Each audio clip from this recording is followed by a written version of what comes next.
You know, you remember the movie and you get those flashbacks about those few scenes, few frames, and those were usually advertisements, like a Coca-Cola advertisement.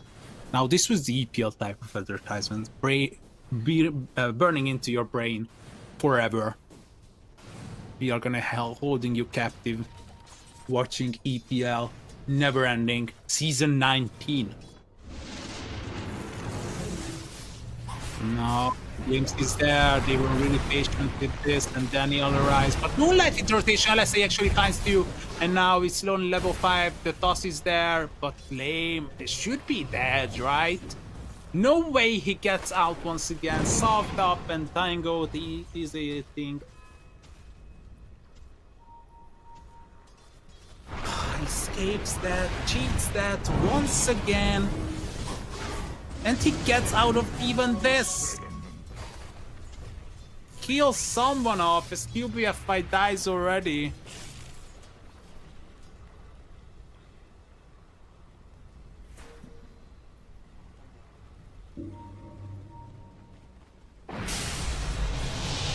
Oh, here comes Bastille once again. He's using these runes so well. You guys remember his fuck plays. Every single team fight where the decision has been made of who is gonna be getting crowned as victorious of it. The skirmishes around the map. It was always Bastille having the rune effect on him. Whether it was, more than likely it was AD or Arcane, but sometimes haste as well, and he's prolonging his stay. QBFI dies off, and now I'm having flashbacks. The same thing happened on game number 2. QBFI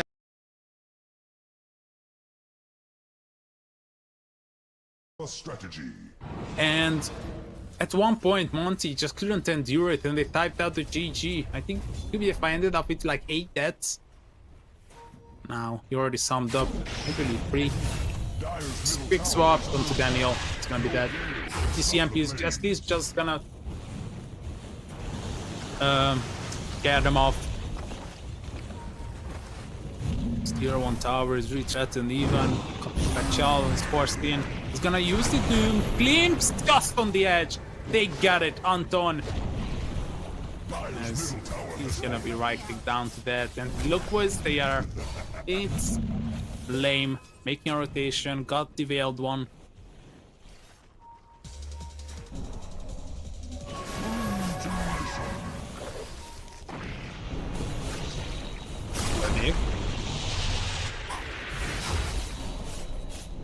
Actually getting there. I was calling him out. He should be TPing.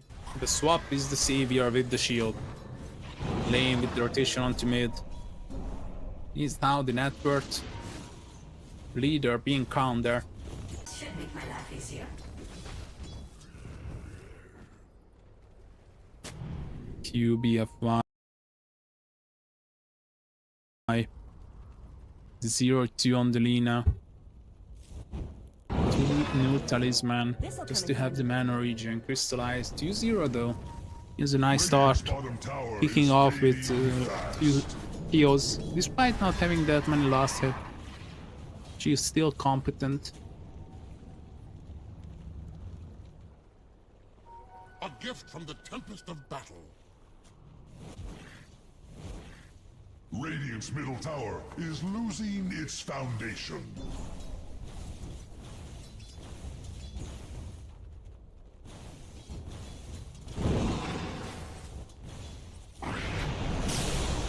Oh, they found Moonlight. Here's the follow-up once again.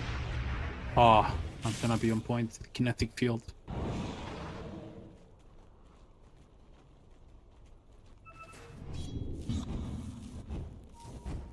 Wondering if Interbear can keep up with these rotations. They are really good so far. Gonna be leaving a lot of room for Lame.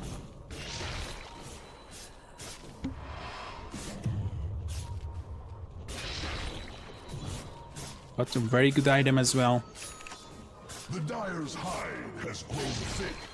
Dire's top tower is feeling its mortality. Radiant's middle tower is under attack. It will fall like a ripe top tower is under attack. It fights for its life.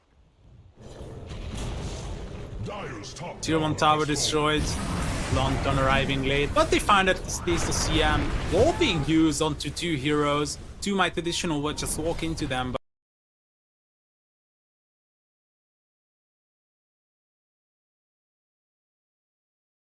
but they decide to get around.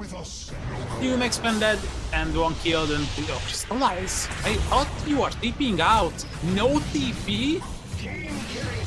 Crystallize. 2-1 now. What a mistake. No TP. You still made the rotation.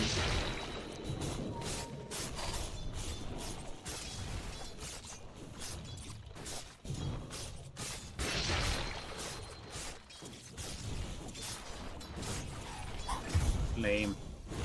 And Kachal catches Eknart once again. He just respawned. Kachal is finally gonna go down. He's having a very good Doom gameplay, but better enough in the third.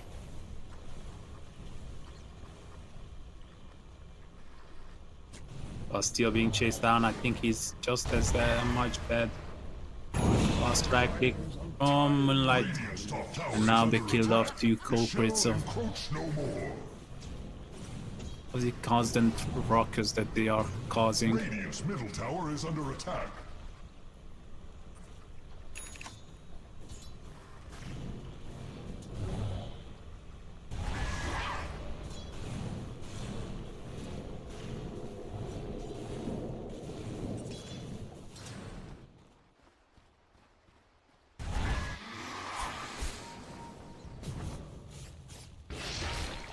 I foresee the Radiant's top tower falling shortly.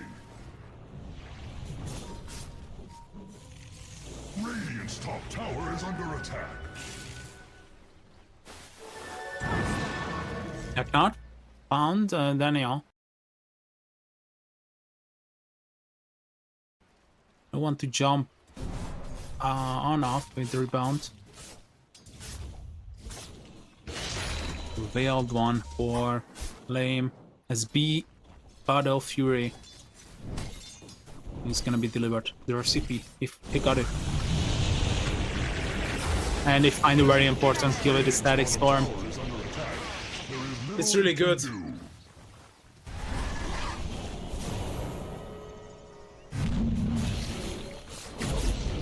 And they get more. Swap is there. Eknart, the immediate tornado. They might find Daniel though, and they leave him to the Predators.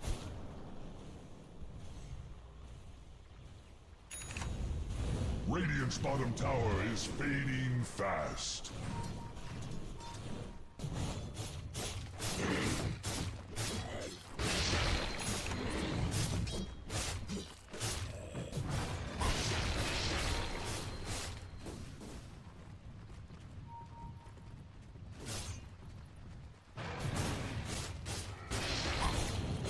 Battle Fury online.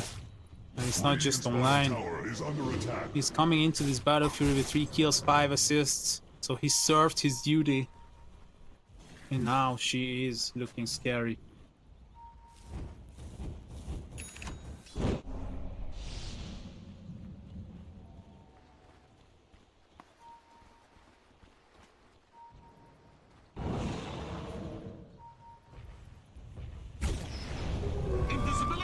Gotcha.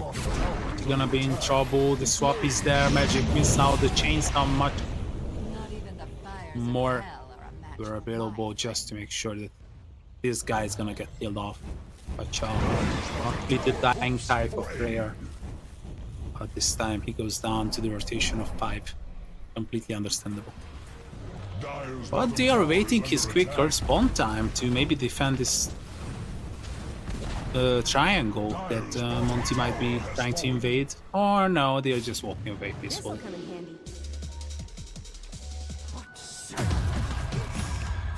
Daniel found someone, but the problem is he's completely alone. Well, at least they found QBFI as well.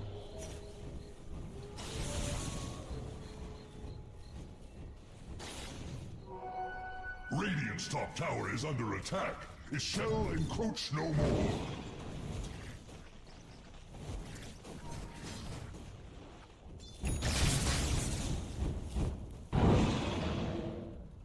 Moonlight. Radiant A structures bit behind the fortified. PA. But ahead of the Invoker. With this farming speed of the Maelstrom. Can easily catch up. This time Kachal went for the Midas. He accepts it that he's not as useful as he was in the previous game, so now that the tempo is getting slower and slower, going for that Midas might be the solution this time. Radiant's middle tower is under attack. Slides eggs up, gonna be delivered by the courier soon. Dire's top Immediate tower is under BKB, attack. so they want to fight in Radiant's the bottom end. tower is under attack. There is little it can do. Radiant's bottom tower has fallen. Dire's top tower is feeling its mortality. Radiant's middle tower is under attack. It will fall like a ripe apple. They found Kubiefy once again. It's always him. Somehow. Radiant's middle tower. Oh, but the wall is there. Vacuum. Not gonna be coming out just yet as the Doom of the bench is out of the game. And no, not eggs. No eggs. Never right. Never were there. All according to plan. Lame getting to an Omega kill streak now.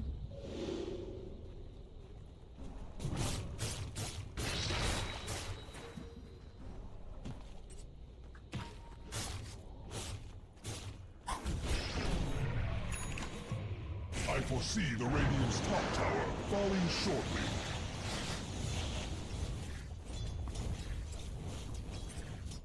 Radiant's top tower is under attack.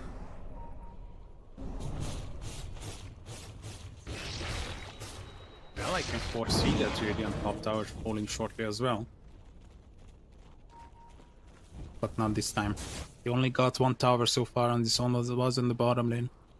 Winter Bear. Radiant's middle tower is under attack. It will fall like a ripe apple.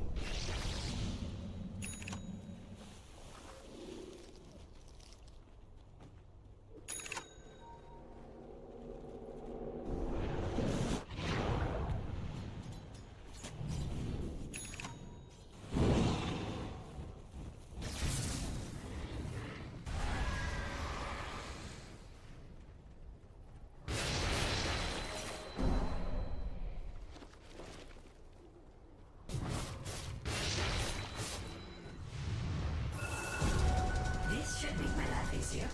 I just have this feeling.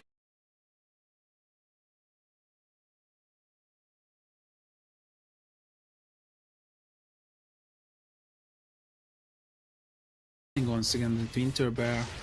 They are gonna be completely unstoppable as that time ticks by. And have this deja vu feeling. The same happened the previous game. Monty snatched Rush, and after that, everything just went into the bad direction. Everything that they were trying around the map just did not work out for them. And die again. And the huge benefiter was always Winter Bear, and especially Kachal. His Doom presence is always perfect to execute it. Almighty Dire's top tower is under attack. It fights for its life.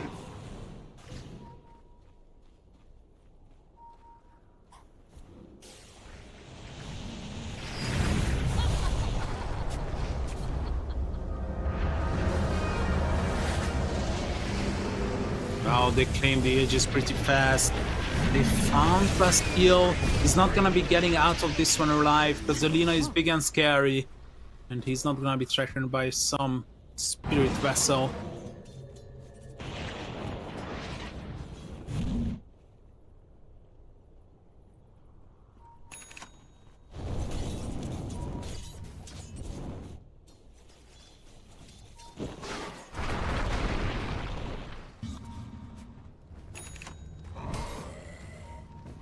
They are still sticking into this game. Dire's top Working tower The difference not as big as it was either the first game or the second.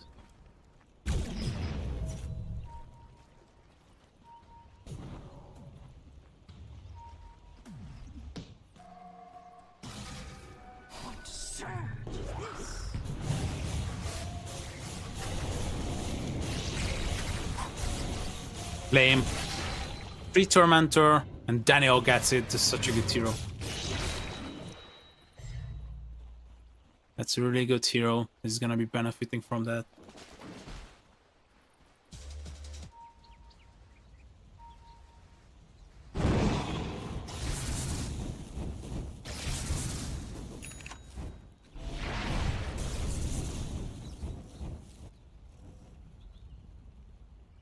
Unleashed popped.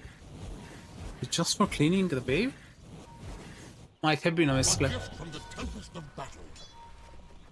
Tends to happen, even to the best of the lame. That 13k is really scary. The fact that he spent on some defensive item like the BKB is not risking the Desolator. It's really sympathetic approach to the hero. BKB for Moonlight, he knows that he really needs this.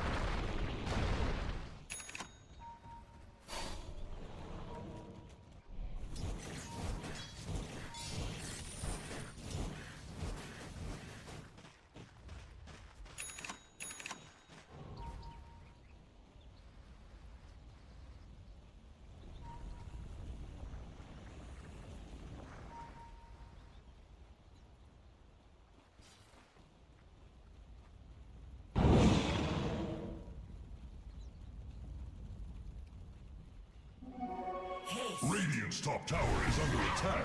It shall encroach no more.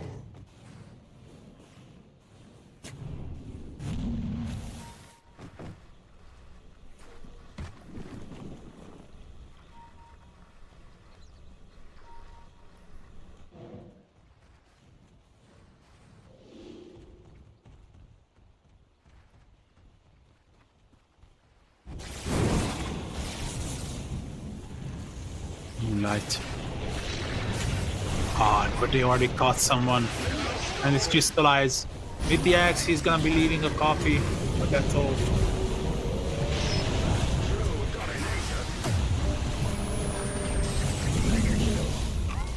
What a big fight breaking out.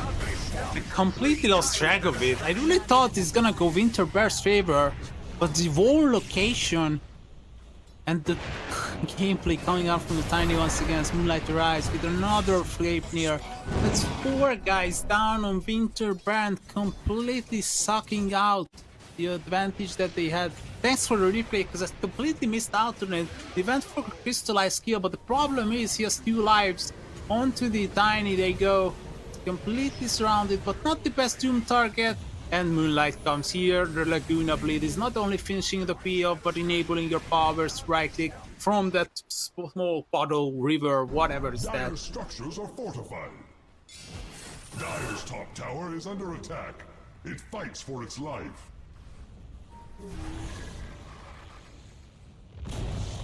Dire's top tower has fallen. Money to burn.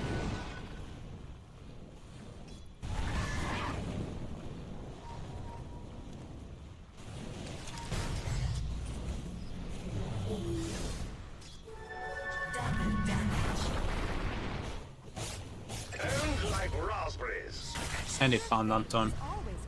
Well, I have to say this. Monty completely back into the game. We are not gonna be having that sub 25 game ending.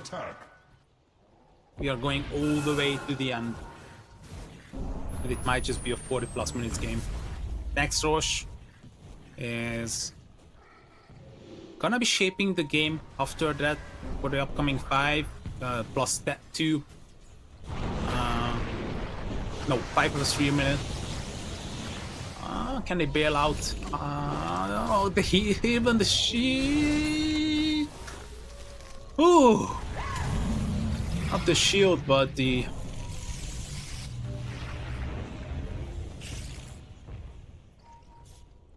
Or the wall. Why did I call it shield?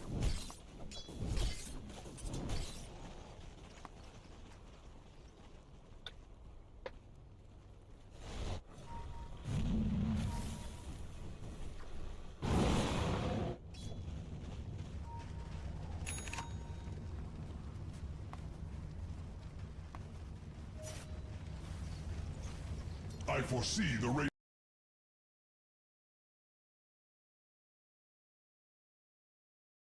Radiant's top Gotcha, tower bit falling setback. shortly.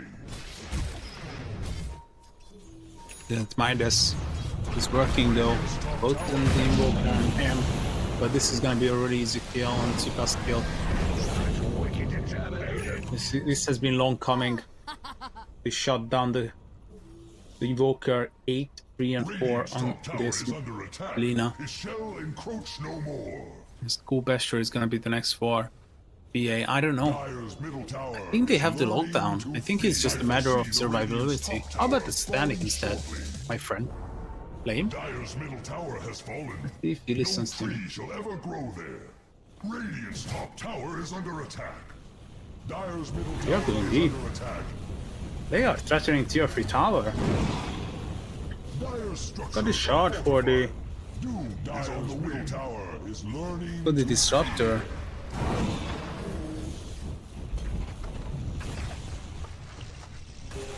Radiant's top He has no intention of coming back just yet. He's not even cutting the leg or the wave mid. Now they are foresee the Radiant's disengaging. top tower falling shortly.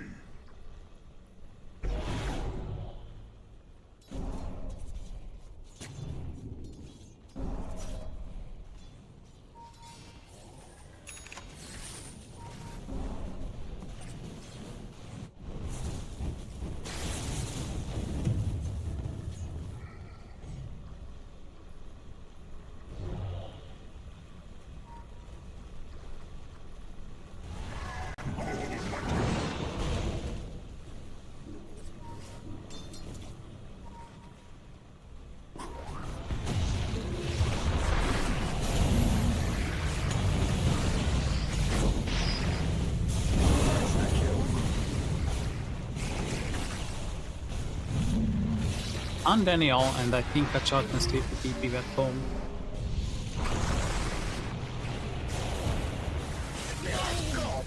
I'm seeing double.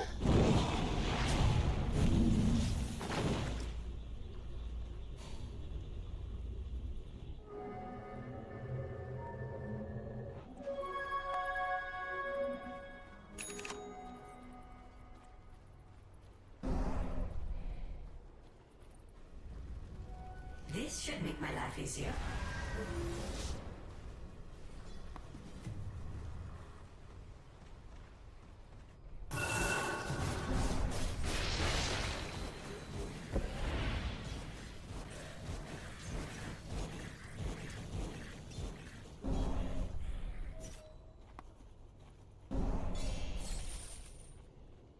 Interbear 4k up, 16-16 on both sides after 29 minutes.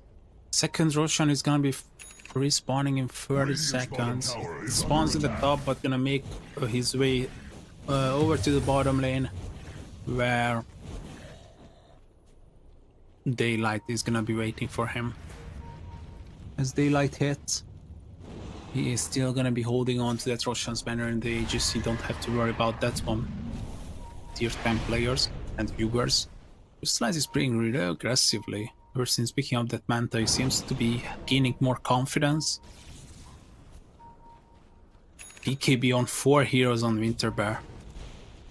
even on the Marcy.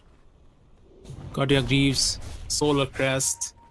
Every single utility items are ready. Solar Crest. Drums. Guardian Greaves, Pipe, Crimson God, BKB, Spirit Vessel. Oh no, Interbear. They know that it's a complete bait!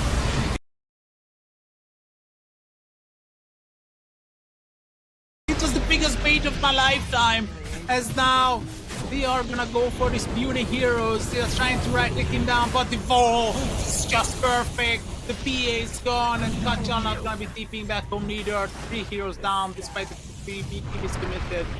And this there just might be this 4th kill in a row. UBF found with the body blocks. And Moonlight is now beyond godlike. Oh no! Winter Bear, you were leading, you were looking closer and closer, eyeballing with those tier 2 towers, and now it's all going to the trash bin. You gotta restart all over, as now Roshan is gonna be handed to. I mean, wait a minute. Wait 1 minute. No tier 1 tower available? Nah, they can't get there. Impossible. Tier 1 tower and no TPs made.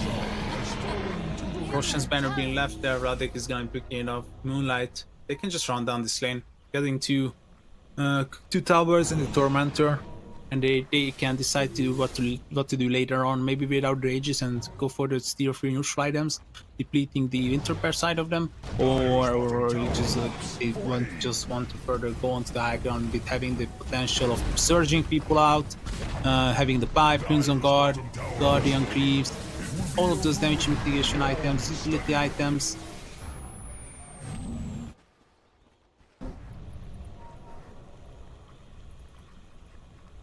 Yep, they are going high ground. They got the swap, they got the everything. Basically everything they got.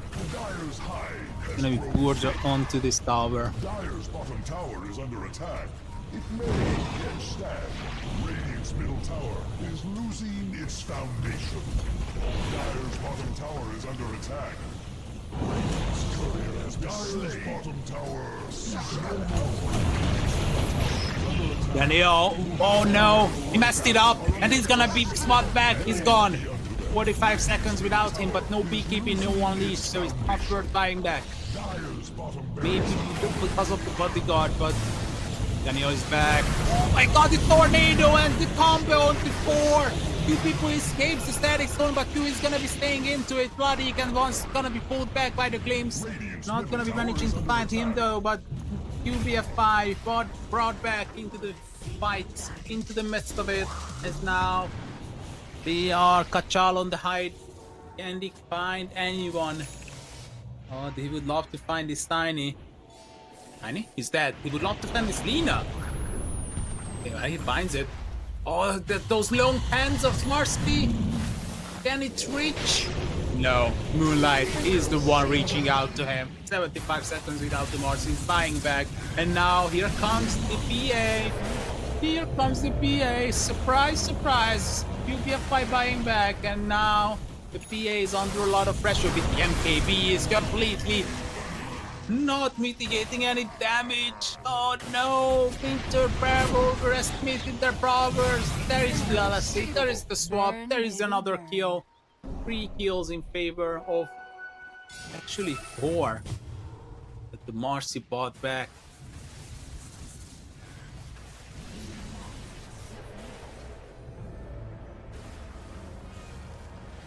It was looking good, but the clone, the frostbite,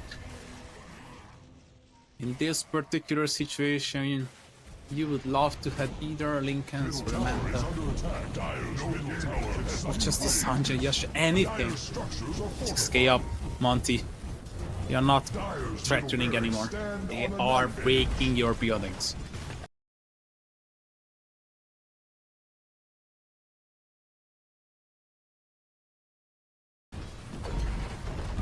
Dire's middle barracks have fallen. Dire's middle barracks have fallen. Fear.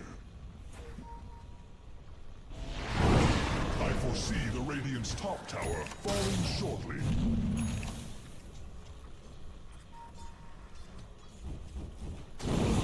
Radiant's top tower is under attack. 9k. The lead for Monty, not impossible to come back for Winter Bear. They had just only got 1 lane gone.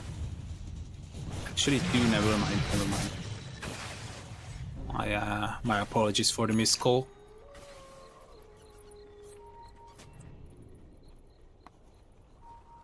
Lame. He knows. It's just Divine Rapier time.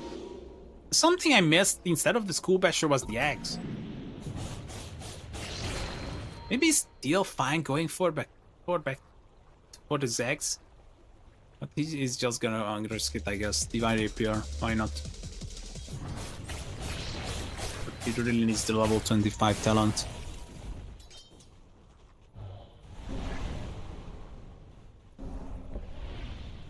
Oh, look at how much pressure Monty's laying onto them. 5-man smoke. They are not gonna be waiting for the tier for new tridents, but finding Daniel here might just mean the game itself.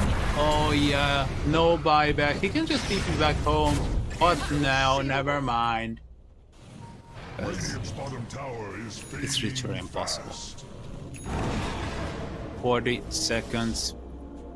35 seconds without Marcy. Divine Rapier purchased. It's on the courier. They don't reveal it just yet.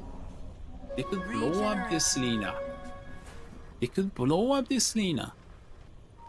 Get rid of the Darkseer. You can doom him before he actually presses any buttons. Interbear has a chance. Let's see. They can execute it. One swap is there. But they build those heroes out. Statics on only one, but oh, in the backline, lame drums. He's just gonna be pressing the BKB, but so much damage comes down from Eknar. Now he's gonna be finishing off most of Kilda's them. As he's gonna be swapped, there goes the Divine Rapier, and it's gonna be picked up by his friendly teammate, Bastille, carrying it home. But now Daniel is finding himself surrounded by enemies, and now QBFI is on to Bastille. Here comes the Jaw. If he can play out this Invoker, which is basically impossible, not getting the Divine, it's just picked up by Vladik. Vladik, a hero that has really nice attack speed, but it's just all over. 24k down. Monty, they got 3 heroes against 5. GG comes down to Daniel. Winterbear is eliminated from this tournament. Well, it was a long run, my friend, but we gotta say goodbye to Vidar and Winterbear. They both fought well, but for this season it was just not enough. Gotta give them credit. They put up a fight. Both teams squashed it out with 3 maps. Let's just see the scoreboard and let's just throw you to the next game, as I think in 3 minutes it should be starting. Of course, we are gonna be having a bit of a bigger break, so make sure to stay in. This is how we are looking currently. We advance along with the upper bracket semifinals. So DMS versus AVulus, former Team T, and Team Gurmiayo coming up into your way, casted by 2 wonderful, one gentleman and 1 woman. Or 1 lady, to be more, as if they call gentleman than lady. Okay, whatever, I mixed it up. But what matters is that I enjoyed this time with you guys, and it was a really fun casting experience. What else to be said? Bye bye.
losing 2 series, but you know, last time we had the pleasure of casting Vroomy, I feel like they were a lot more comfortable with the meta, and this draft already shows you exactly what I mean. With that Sven and the Visage picked up.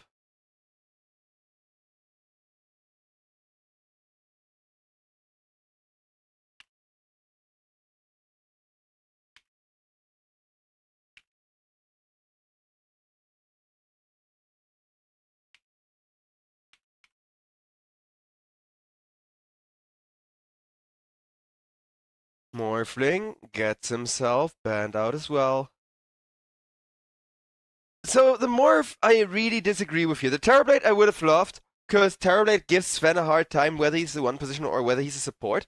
The Morph though, I don't know, because, well, yeah, Morph is super annoying to deal with for Sven, for Windranger, for Visit. On the other hand, I'm thinking Vroomy,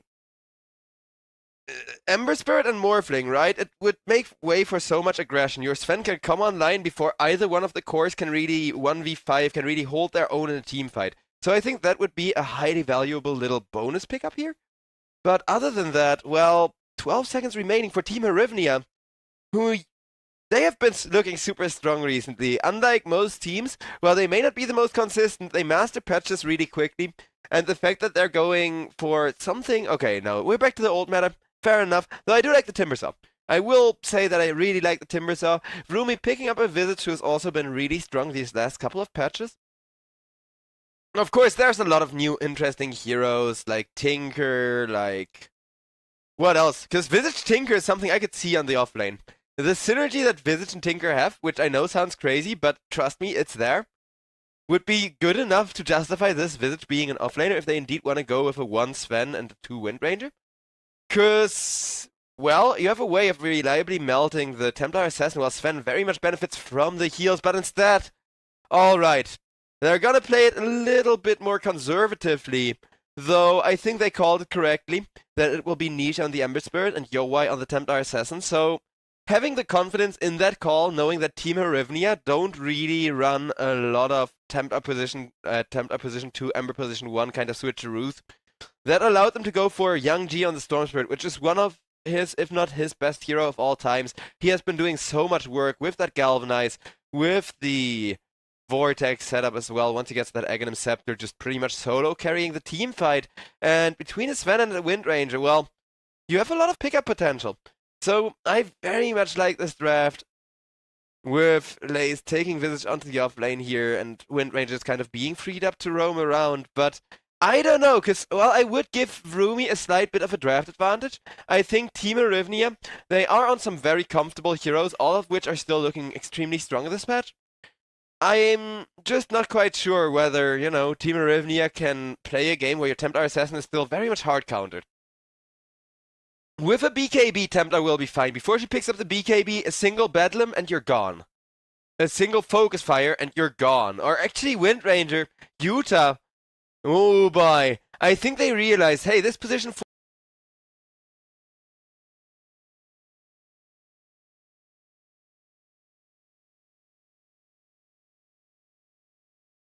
Windranger doesn't really need to do right-click damage, but what she does need to do is deliver a lot of AoE arrows to kind of, you know, burst all of these people down.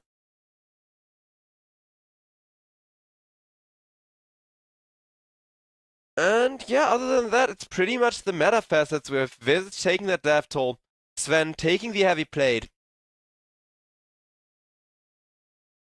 Oh, I love that Sven skin though. As we are preparing to load on in. Though, I'm not sure, I don't really think that Templar Assassin is good enough of a last pick here. That's the one thing that still worries me so much about this drafting. Because other than that, don't get me wrong, I think it's a very interactive draft. It was a lot of back and forth as far as, we counter you, but we counter you countering us. But we already expected you to do that, right? Very fun and interactive draft, and now... Oh wait, what comes out? Oh, nice! I think Utah realized that they have the draft advantage too. I saw that Because he immediately trash talks, and Templar Assassin gives a very fitting one. Wouldn't you look at that? I think the teams are hyper aware of the Templar Assassin being a super high risk. You kind of give Yowai one of his main heroes, but you also risk it all for doing that, right? As Wind Ranger has an AoE focus fire, which is really, really funky for breaking some refractions, but the smoke will not catch on to anything here. As they are trying to make their way up the high ground, but now a counter smoke comes out, having just been activated by Team Arivnia, and Team Arivnia, they already got their defensive vision down. Very happy with the way they positioned those wards. Are now hoping somebody's dumb enough to go for this rune, though.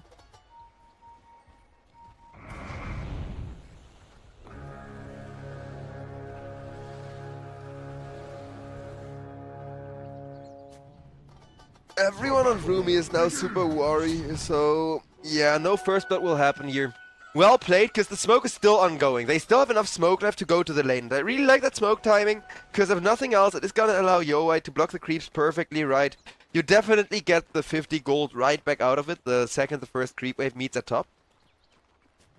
And yeah, making maximum use of getting their heroes into the lane stage early, maybe just a little bit of an advantage, because the runes have been split 50-50.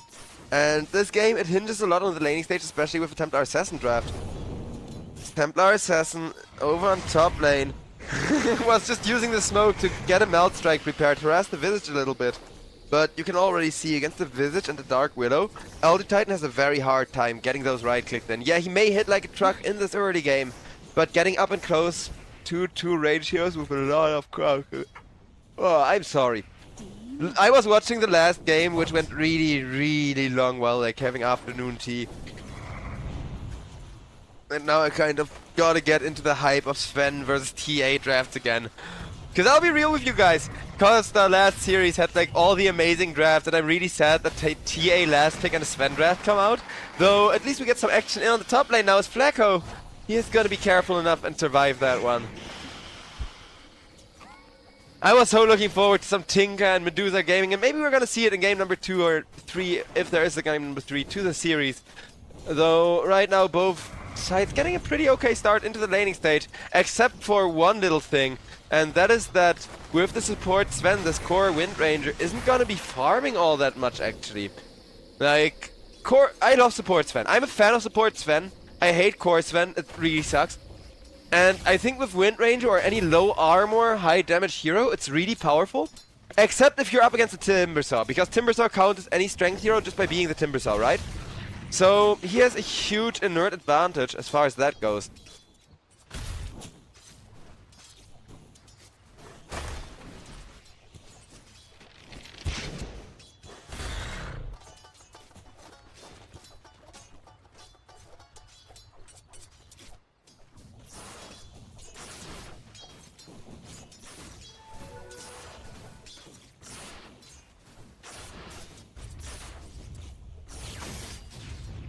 Bit of trading going on the mid lane between the two brothers. Storm Spirit already favored against the Ember, and this lane only gets better for him. So the Young G last pick commitment was definitely worth it, even if Storm Spirit wasn't such a huge comfort hero. And keep in mind he is. So Young G is still super happy having picked up a Storm here, having a huge advantage.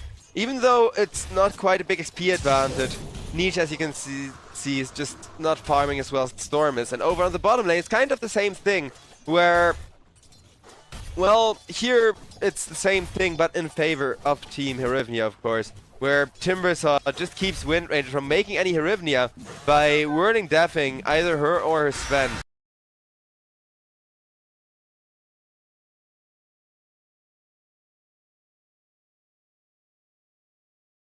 Ariel also just getting harassed the hell away. Stay gone, says the Timbersaw with that wording death.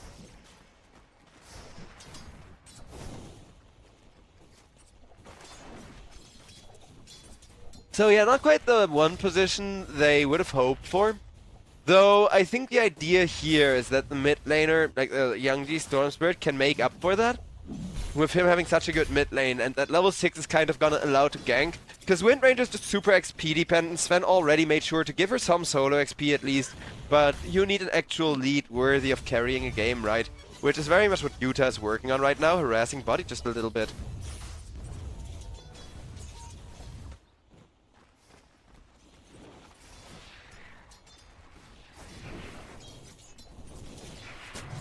That's over on the top lane. Everybody made sure to heal up.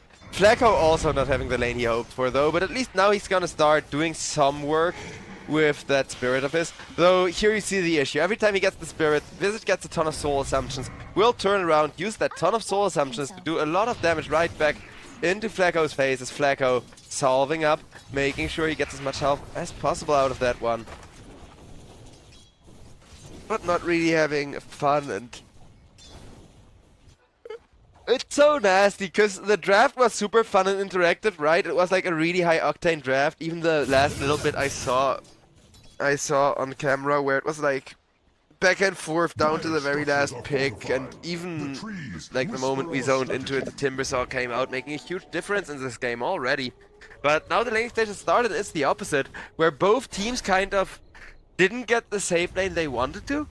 Got a really good off lane going though, and the mid lane where Young G currently holds the advantage may just end up making the difference, which is exactly why Herivnia would love to secure first blood before that happens, and they will do so onto the Storm Spirit with a rotation over from the Hoodwink and a beautiful catch onto the trees. Niche, very happy with that one. This is exactly what I'm talking about. Mid needs to make the difference. Ember Spirit he can't without some help from his team, but the moment he gets that gank, he's now ahead of the Storm Spirit, can start out farming him. Never refuse. And get some really good Maelstrom, Mage Slayer, maybe both. I'm not sure what he's gonna build. Timing going on for himself.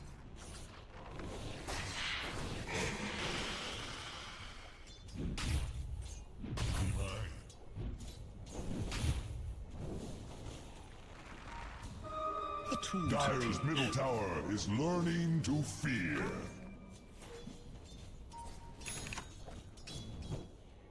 Stupendous!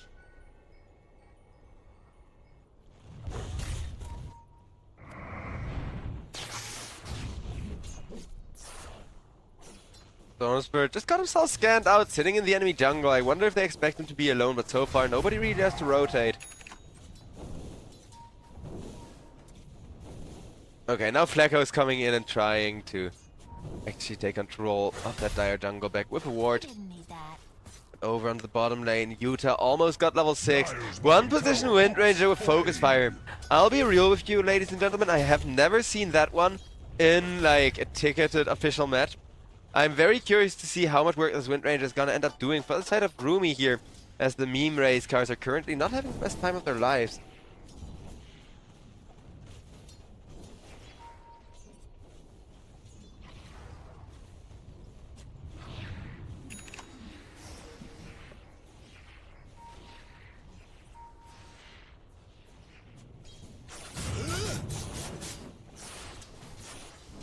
But 3 people are grouped on the top lane as the mid matchup.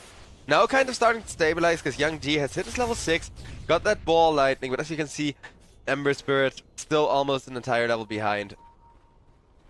Storm Spirit, I mean, almost an entire level behind on the Ember. As Ariel comes in, wants to give Young G that armor so he can engage his teleport in over on the top lane. Tries to catch up to Yowai, but out comes a beautiful stump, perfectly timing him. Forcing the Storm Spirit to just kind of sit behind as 333. Uh-oh, down he goes. Ember Spirit just yoinks out of their Team Herivnia 2k gold lead. They are running circles around Roomy so far. So much for the outdraft. But yeah, as long as Young G wins the mid lane, this draft is still very much functional from the side of Herivnia. Tower is under attack. It may. As long as Young G doesn't win the mid lane.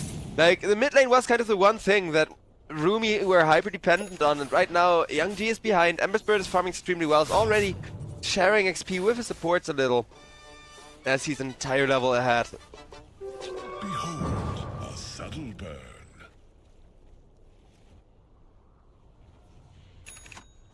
I really like the Ember voice lines whenever he picks up runes and stuff. Because yeah, this Ember will be the main character of this game for a little while, until we see any good smoke ganks or counter rotations come out, which I think is exactly what they're hoping for. Tower is fading fast. Dire's middle tower is learning to fear. As the towers are starting to crumble. Radiant's bottom tower is under attack. There is little it can do. Have called upon the defenses. And keep in mind, Team Herivnia last time they played against Roomy They managed to barely get out a 2-1, though it was a super, super close matchup during the group stages. Radiant's bottom tower is under attack. There is little it can do. So while Rumi are now starting to seriously fall behind, in part just because the save lane didn't get to function with their combo here. I wouldn't say they're out of it just yet, and I'm very much hoping to see more action from them. Perhaps another like really good game number 3, like we had in the previous series. As nice kill onto Yuta there. That is going to be the huge 1 position already dealt with, and that leaves the Sven support exposed. But more importantly, they can now continue hitting the tower. The Dire have fortified their grove. Because Arivnia, they're pushing this huge lead, they're trying to snowball it. But what they need to do is get a lead as far as the objectives goes, actually get down the map.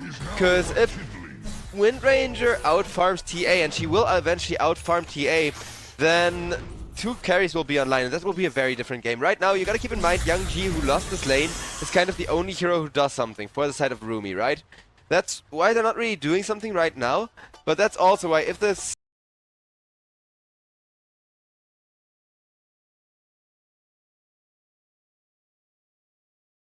Storm Spirit and this Wind Ranger both come online at the same time, even if they're still a bit behind. Just coming online alone means they can kick your ass by means of comboing. 2 people try to chase down the Storm Spirit, end up not finding him though, and that means the rest of the smoke is gonna wear off and everybody will just kind of be defensively positioned more or less. Is losing its foundation. As out comes a scan.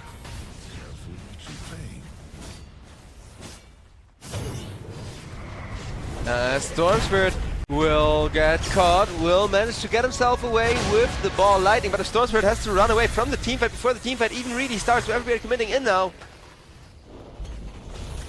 Not a good sign, though the disengage was very clean. Dark Willow will still be caught by the Ember Spirit, and yeah, with a Timber Saw nearby, it's just a matter of time till they get her. 5-0, Team Arivnia really feeling good about this game as they get the second tier 1 tower now. And are now starting to get that kind of space advantage that I keep saying they need to kind of guarantee your Templar Assassin doesn't fall off after being smoke ganked once or twice. Because Yowai, he currently has 0 deaths, which is where the issues begin. Widow just doing so much damage. They will all be kept in position, but that's the very first return kill for Young G there as a 2-man stun from the Sven comes out. Arivnia, maybe not quite feeling as cocky, don't quite want to take all of those teamfights just yet. TA, she doesn't have the 2 items she needs to teamfight yet, Blink Dagger and Desolator. Once she does, she will start blowing up those supports, but I think they should kind of stop and wait for that at least. Though then again, Storm Spirit only died once, Young G going 1-1, currently still looking extremely scary. And this Wind Ranger, well, having died once, very much still biding her time. And once Yuta gets that huge ultimate online, it will be all the difference in the world here. Maybe I should try learning how to play that whirlwind talent thingy facet. It looks really fun.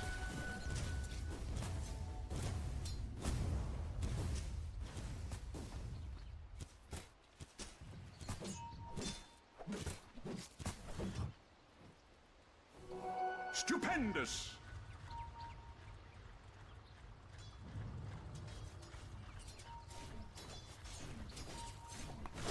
About a 5k lead developing as Timbersaw still very happy with the space he's getting. Is kind of waiting for the timing where he can eventually fight though. Radiant's bottom tower is under attack. Top tier 1 getting shoved in this time around by the side of Rumi. Rumi happy with any bit of map space they can get out of this. Whereas Dark Widow is just kind of enjoying the solo XP, still very much looking for that bad lemon. There it finally is. So at least that Widow has some actual damage and crowd control for the team fights. Over on top lane though, now with a smoke, Team Arivnia are coming in. They're saying you do not get our towers. At least not for free anyways. Beautiful Slayer Fist, but Visage at max soul assumptions. And with the Timber and the Ember smoked near the burps, they kill off the burps and immediately just spread out again. Go back to splitting the map, trying to get that gold lead to escalate even more. Excellent map control, if nothing else, ladies and gentlemen.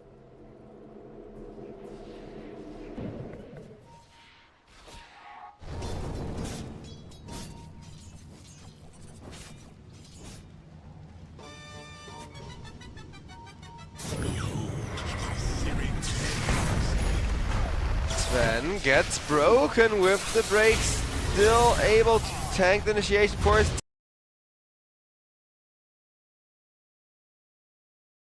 team, though the Earth Splitter once again misses completely as they just don't have enough lockdown. Maybe some AVulus, maybe some EUs would be coming in really handy this game, just in order to actually get the value out of the Allied Titan ultimate. Because that was the issue in the last teamfight too, right? Where everything is going well except the Earth Splitter misses its target, whereas Wind Ranger shows us that new ultimate.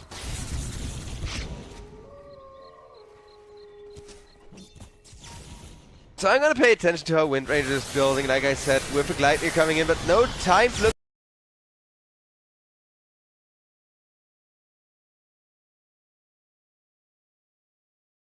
at Wind Ranger's items as Elder Titan about to go down and become yet another galvanized charge for Young G, but Young G turned around and by a Timber Saw and an Ember Spirit, and with another Slayer of Fist, he will end up going down. Double kill for Niche, who is very celebrant, having gotten back that kill lead and with that 5k gold lead.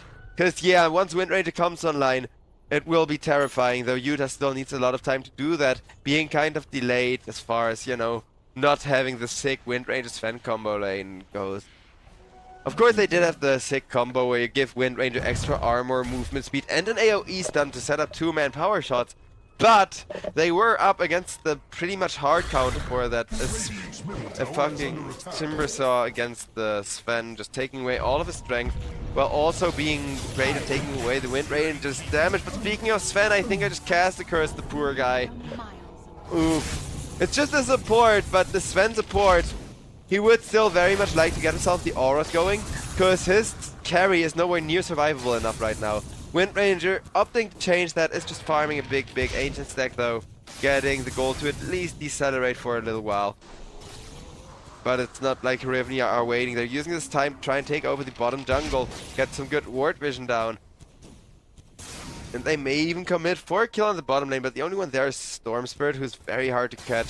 So regardless, good space for the Wind Ranger to kind of grab that extra GPM she much needed. Whereas this Sven, so poor and under-leveled, but I guess his carry's catching up, right? We have a 6k lead though. Herivnia are still very happy with how everything is going. Ember Spirit got Maelstrom and Mage Stage 7 minutes in. Storm Spirit! Oh, that hurt just to look at. I am a bit of a Young G fan, but I do feel kind of bad for Rumi, who, like, they were supposed to have the outdraft, and they did the first 5 to 7 minutes of the game. The moment Ember Spirit killed the Storm once, this game started to fall apart, because the Young G Storm Spirit, it was their last pick, right? It was most of what they committed to this draft as far as actual pre-picking, kind of setting up the pick goes. And now it's not this kind of Space Maker Storm Spirit that's the issue. Well, now he is. It was Utah, but Utah, as you can see, is also still very much way too squishy, way too far behind. Should basically be ahead almost an entire big item at this point. And Young G is very poor, so with how much regen from the... He has 0 galvanized charges and 0.4 regen added. Suffering.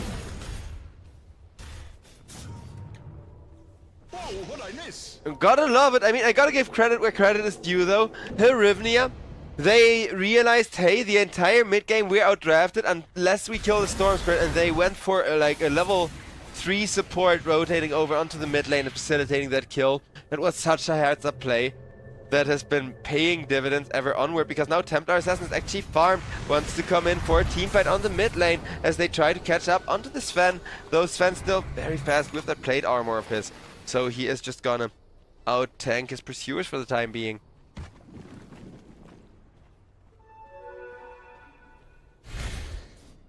Young G, if nothing else, the shovel is a huge comeback item, right? Digging up some rune.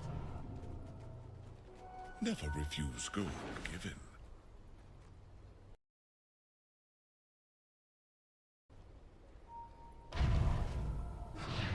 I didn't know that it would always give you water runes in the well. I thought it was always only the river guaranteed. But that's really neat. He can force a bottle refill that way. as Templar Assassin still just a raid boss, free farming over on the top lane, but at least Visit got a Blast now to amplify this damage output a little bit as the Hoodwink does melt, and now you can see even Ember Spirit cannot deal with that huge damage output anymore. Buddy, now he comes in ready to tank for his teammates, but they're already dead, except for, of course, the Templar Assassin who jumped in from behind, killing off the Sven, killing off Blaze, but actually being tethered instead to a tree, cannot quite finish the job onto Lace, and with that Visage still alive, TA now taking so much damage. Huge blunder leading to Yowai once again being punished, as this was exactly what Storm Spirit needed. Finally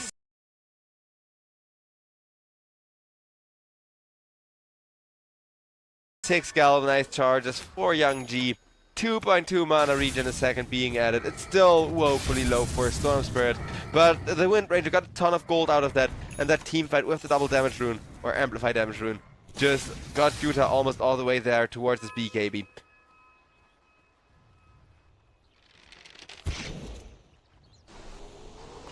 Wind Ranger still very much enjoying the farm. 500 gold away from that final recipe until Wind Ranger can really escalate. Or at least Wind Ranger needs to escalate, because if Wind Ranger doesn't come back, then Storm Spirit can't solo carry this against how fat Niche still is after that last team fight. Like, yeah, Niche needs to tank up, but he's going for a BKB, which is the best defensive item in all of Dota, if we're being real about it. Especially for high mobility heroes like Ember Spirit.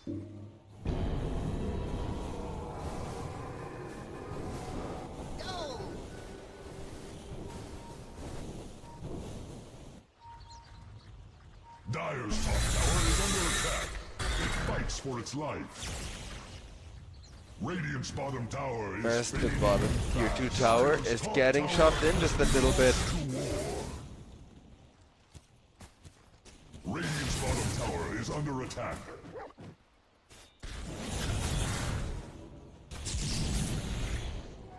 Dire's top tower is feeling its mortality.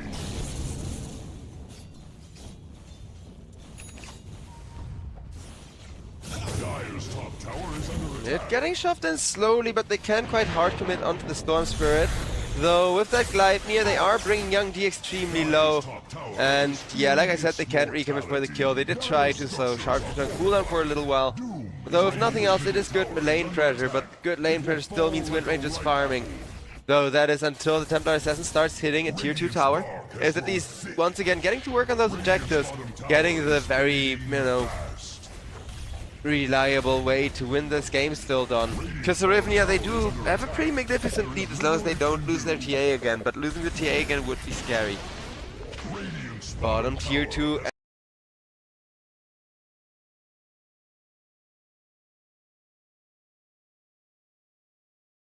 Ends up going down.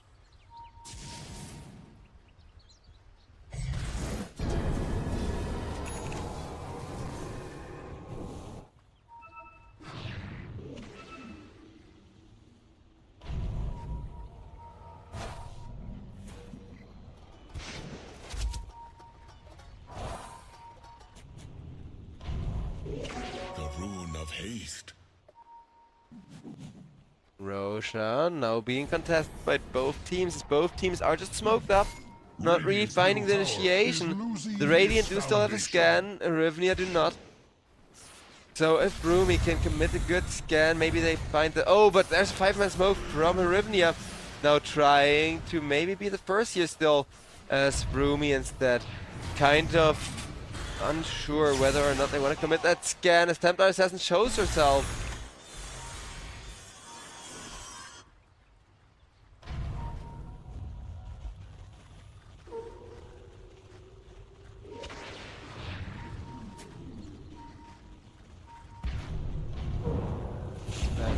Yeah, another 5-man smoke dive, but this time around they wait for everybody to spread for the kind of wraparound setup.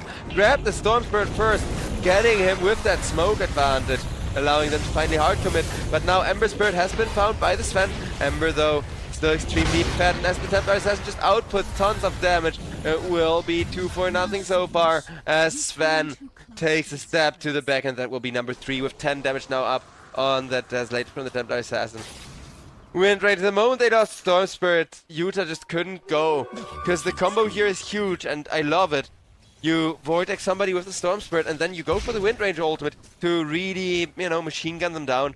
But here they couldn't quite succeed and getting the combo to function for them as Roshan will be killed off by Elder Titan as well as a Timbersaw.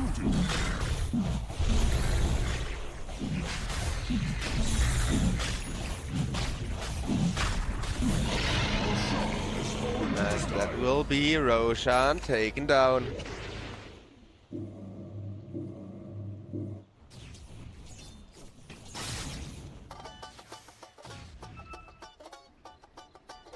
Over here now.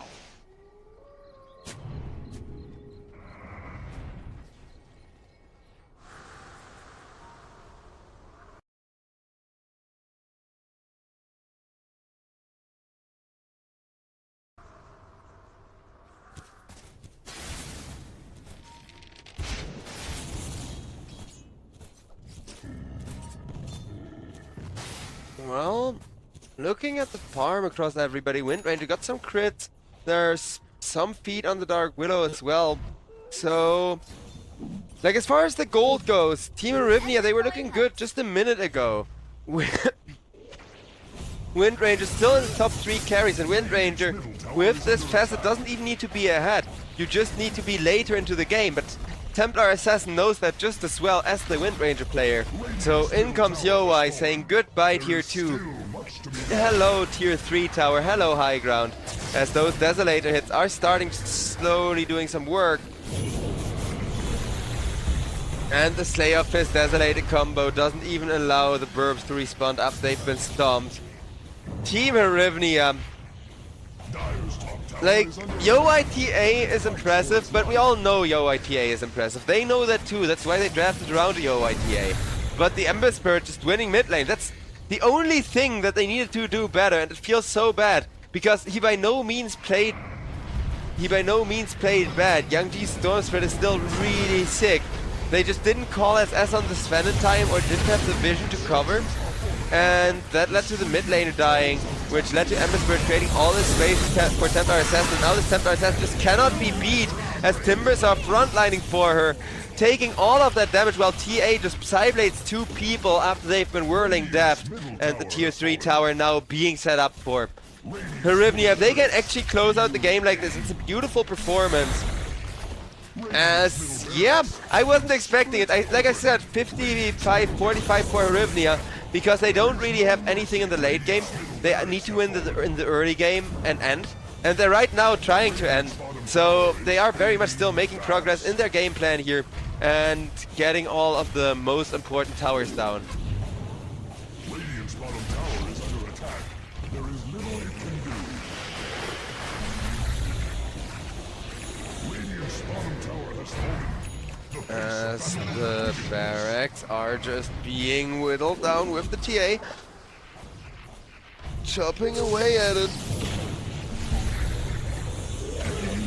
Oof, and the Sven blown up as well. Are they gonna call it? Trash Talk is coming out, but so far it's only Visage saying "and so you die," as Visage is not happy with the way this game is gone. Of course, Visage was dominating the lane. Visage just had a super free matchup against the one-position Templar. But Templar, the moment she could go for the jungle and get some stacks, it perfectly compensated for everything, as nobody is dying. But just before the Sven comes back to help her out, Dark Willow will be taken down. And with that, the Templar Assassin can go deep, take down the Rax. As, yeah, Arivnia, over a minute left on the Aegis. They actually want their Templar to effectively die. Will facilitate just that, as that 20k gold lead is out. Though Vroomy, I think they're currently thinking, hey, in the late game we got this, and we're still holding top lane, we're still holding the one lane of Rax, but they're not holding their heroes in front of that base. The Storm Spirit just cannot go against 4 people. And yeah, this is gonna be the end. Maybe not just now, there is gonna be another attempt to defend possible in 21 seconds from now. And there is a fortify, but look at that push. Look at that insane amount of push. Look at the BKB being ready for TA still, as the first tier 4 goes down. The second tier 4 is just being cleaved through. Timbersaw saw that coming. Huh? Get it? So he was also really happy with all of that space Ember Spirit made. Very much enjoyed the free farming, getting all of the auras super early into the game, as now the team fight is gonna spread outwards. And well, it looks like GG has finally been called, and it does feel sad. I will be real with you, it does feel sad. But against a 30,000 advantage, you're not gonna last another 10 minutes, right? That's kind of the thing. You just need to last another 10 minutes, 15 minutes maybe tops. If you're roomy here, if you're the meme race cars, you're not good at accelerating, but you are the fastest car in the race. Just get your rounds in and you will eventually win. But they never even got there. The moment Storm Spirit died once to that unexpected Sven gank. And it was really unexpected, mind you. Because I did mention the vision from Herivnia was so good. Because they didn't smoke for the vision. Got better vision than the side of Roomy. And then they smoked up. Didn't get anything out of the smoke other than a slightly fortuitous creep block. But that slightly fortuitous creep block, it was enough to turn around the game in their favor. As Ember Spirit just was trading space and space and space. And Templar Assassin, she only had one death. And that one death was way too late for the Templar here. You know, not enough to shut her down after having taken all of those really big stacks and then immediately gotten the Desolated charges after. Though I'm not really sure who my MVP is. Because Yowai, Timber, and Ember Spirit, they all three played extremely well. Though, yeah,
right back into the draft here at the European Pro League, season number 19, as we got ourselves the upper bracket playoffs continuing between Team Herivnia and Rumi. Of course, keep in mind there's a full other best of 3 starting after this one, but first, let's hope Rumi, well, they haven't really adjusted to the new patch, and that shows from the first 3 picks here as well, but Team Herivnia, as far as that Ember Spirit goes, they're saying if it ain't broken, don't fix it.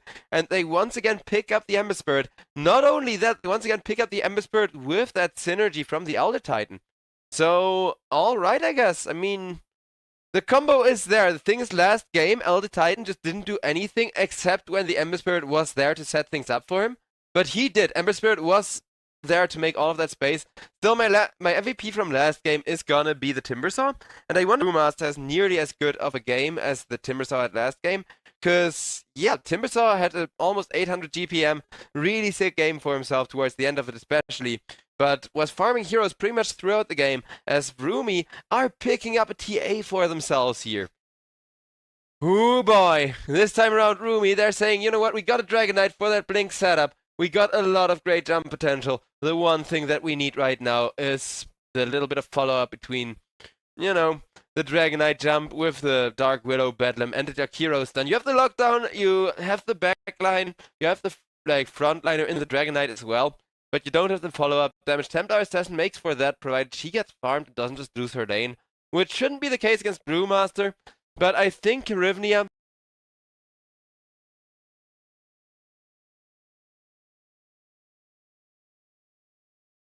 they're gonna be very tempted to be going for one of those, hey, our Brewmaster picks up a Battle Fury, a Radiance to set you on fire on the Templar Assassin and get the same farm rate as a Battle Fury would give him. Cause, well, I'm not so sure about, like, you know, most Radiance games. I think against Templar Assassin it's a mandatory item. I think Radiance is still a bit underrated and competitive, because people are really good at playing around the Radiance, of course, right? Like, let's say you get your Blink Dagger off cooldown just before the Radiance ticks one more time and you reactivate it and can blink out, which is something that happens a lot in pubs and ticketed games and everything, right? But a pro will get that Blink Dagger that like 0.3 seconds where his blink is ready before the ranged right click or whatever connects onto him. He will get that blink out every single time. And that kind of makes Radiance weaker in pro scene, because you can spend half a second in the Radiance aura before it starts disabling your Blink Dagger. And I think that, since they made that change, no pro really builds Radiance, unless it's a Templar Assassin game or a really, really good Radiance game otherwise. But I think this is one of those games where Radiance is just so good you kind of gotta pick it up on the Brewmaster.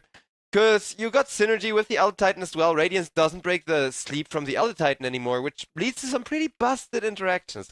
You can make some very fun stuff. Though he will actually break when the procs, but I think that's worth it, the Cinder Brew. He will, like, still very much proc it from the Cinder Brew, so the moment the, like, initial Cinder Brew damage procs from Radiant Cinder Brew connecting, it will wake people up from the Elder Titan stomp. In that sense, I'm not even sure if Brewmaster Elder Titan is actually that good. Though, Vroomy, oh boy. Oh boy, I like it. I actually like it. Game number 3, maybe. Like, with a Mars it could be, because I do love the new Blood Sports. It's such a good facet. It's really good for those high-skill players that build answers to the Mars arena and then just play around it perfectly. But good luck playing around it perfectly as Rumi here, when you are up against so much pressure.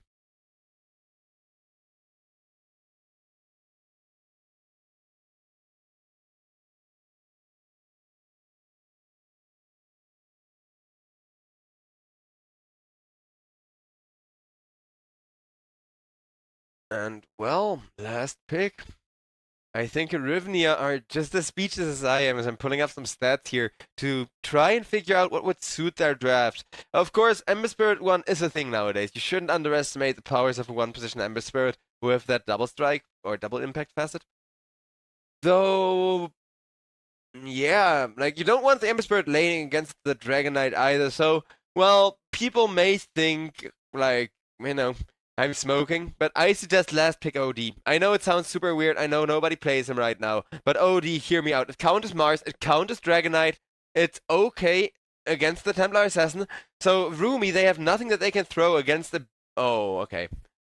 Oh, we're going back to the last patch. It seems like the teams don't really want to pull risks with the new patch yet.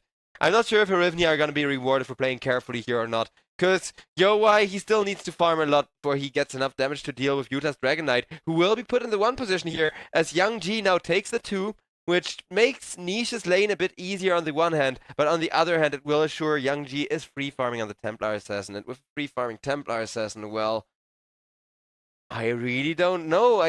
Like last game, Rumi had the outdraft, they had the favorable draft until their Storm Spirit died once. This time, I think it's a little bit less dependent on the mid lane. Depends on the timing of, well, whether one of the 2 big cores already has a follow-up rate for Templar Assassin, when she hits the Blink Dagger and Desolator in time, and Young G definitely has to hit the Blink Dagger and Desolator in time. So I think Rumi will be a lot more worried. They will see it coming that they eventually get 5-man rotated onto the safe lane very early on, or like last game, once again, because last game that was what tore the game apart pretty much for the side of Rumi. Their mid laner got ganked by Sven support, and they just couldn't come back because the enemy jungle was already warded so freaking much. And yeah, with a Brewmaster, both teams a lot more timing dependent. I will say the drafts are a lot more 50-52 here. But like I said, it really depends. Because on the one hand, Elder Titan didn't do anything last game. This time around, there's D-Synergy with the Brewmaster kind of accidentally waking people from the stomp. Though on the other hand, if you have some high energy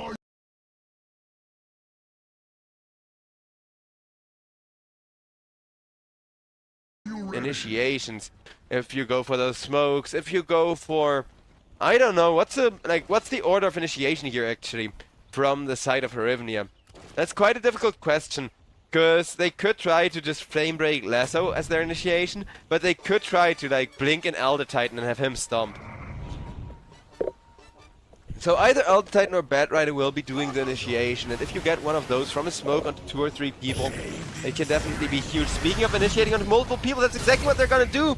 And, well, that's not the way to secure yourself the first blood, as, well, everybody is half health, and Arivnia definitely deal a lot more damage there.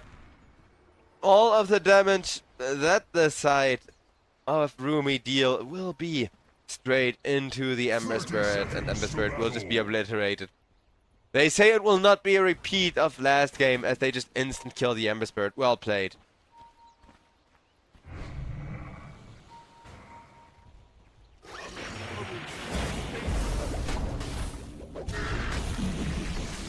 And it looks like... Wait, are they gonna even get him? Okay, they will. So, yeah, Rivnia, they may have given up the first blood, which will be really annoying, especially since that first blood, it was onto the Ember Spirit, but they immediately make up for it by killing the enemy mid laner, and they go first blood. Well, but what about second blood? What do you mean you haven't heard about second blood?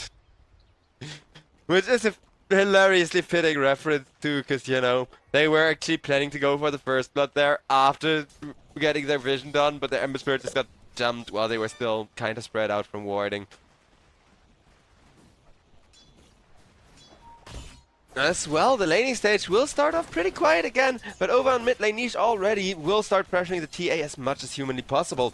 And Yang Ji really can't slip up too much, or he will be eliminated by this Ember, whereas the same thing holds true the other way around, but only once Templar Assassin gets level 3 or so.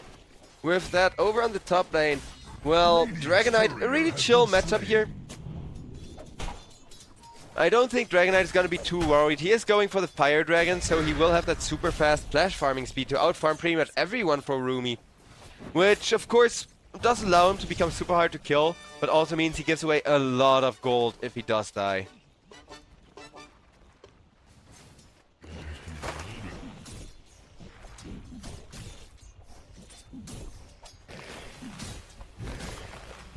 Aim to win with you. You understand that? Yo, why? As you can see, he has a grand total of 2 lasted so far. Not the start to the lane he wanted. I still don't agree with the troll aspect here, but we're gonna see, because Troll Elder Titan, like, Troll Elder Titan is good. Maybe they did it, because Flacco's Elder Titan is still really good. And last game, to be fair, Elder Titan was just a horrible pick, which isn't the case this game, but what I'm saying is Elder Titan needs to do all the work if his carry wins this game. Whereas over on top lane, Body, not having fun against the double dragon lane. Oh, I played this with a mate of mine recently, but on the off lane with like a 4 Jakiro and a 3 Dragonite, and then taking the slow talent. It's also really fun. I highly recommend any kind of Dragonite Jakiro combo you can have. Though it looks like Ariel is actually playing the greedy variant of it. I'm not so sure if that's the way to go. Like if Dragonite takes the Fire Dragon, you can take Fire on Jakiro as well for the early tempo, for kind of zoning away the Brewmaster a little bit more. Then again, on the other hand, percentage-based damage, it will come in extremely handy, specifically for this Brewmaster they're laning against and the Elder Titan, of course. So there's at least 2 heroes that really suffer from Jakiro having the Aghanim Shard later on with percentage-based damage.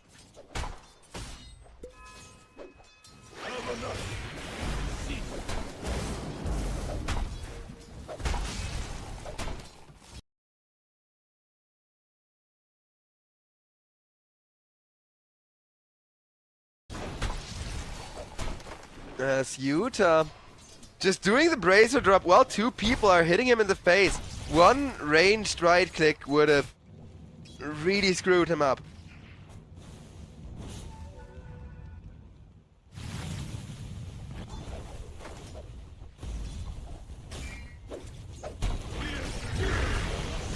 As that is gonna be a little bit of harassment here.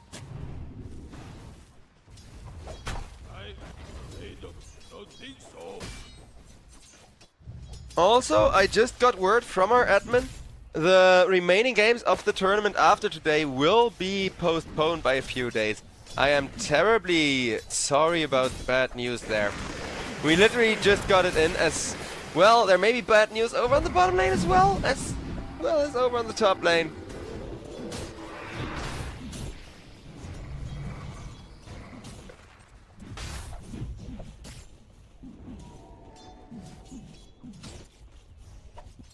Though, yeah, without any extra kills happening there and top lane kind of being able to heal through it still. As over on bottom, everybody is now out of regen for the most part, but over on top, trees are still being eaten for just the last little bit of heal. Both respective save lanes are now kind of getting to the hard stage of the game. Though, at least the Brewmaster isn't having a super free lane because of Dragonite having so much damage being a strength hero.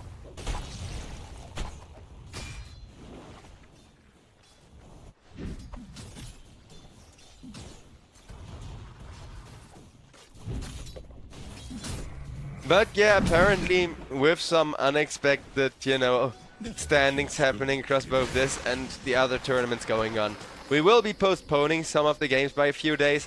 I'm terribly sorry to tell you guys, check Wikipedia for schedule updates, or, you know, your bookmaker of choice, as the admins are very much diligent with that sort of thing, and we will keep you updated.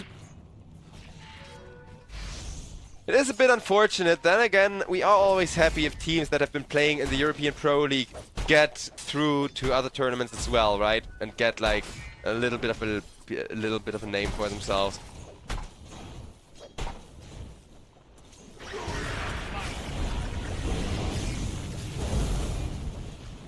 And Body, oh yeah, there he goes. So even without the extra fire from the liquid fire, Jakiro is still hitting really, really hard. No money.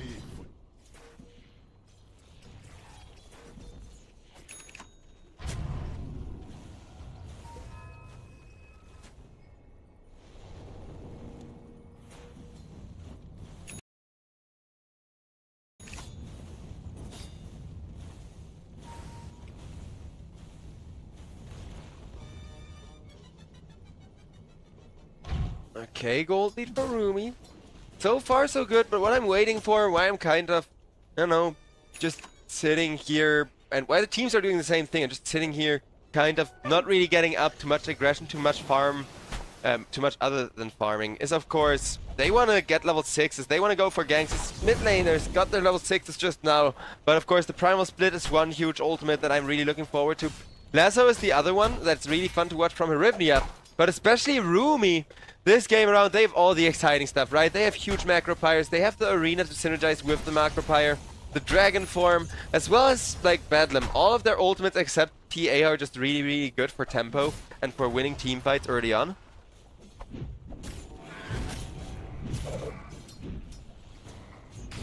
Radiant's middle tower is under attack. Dive's top tower is under attack.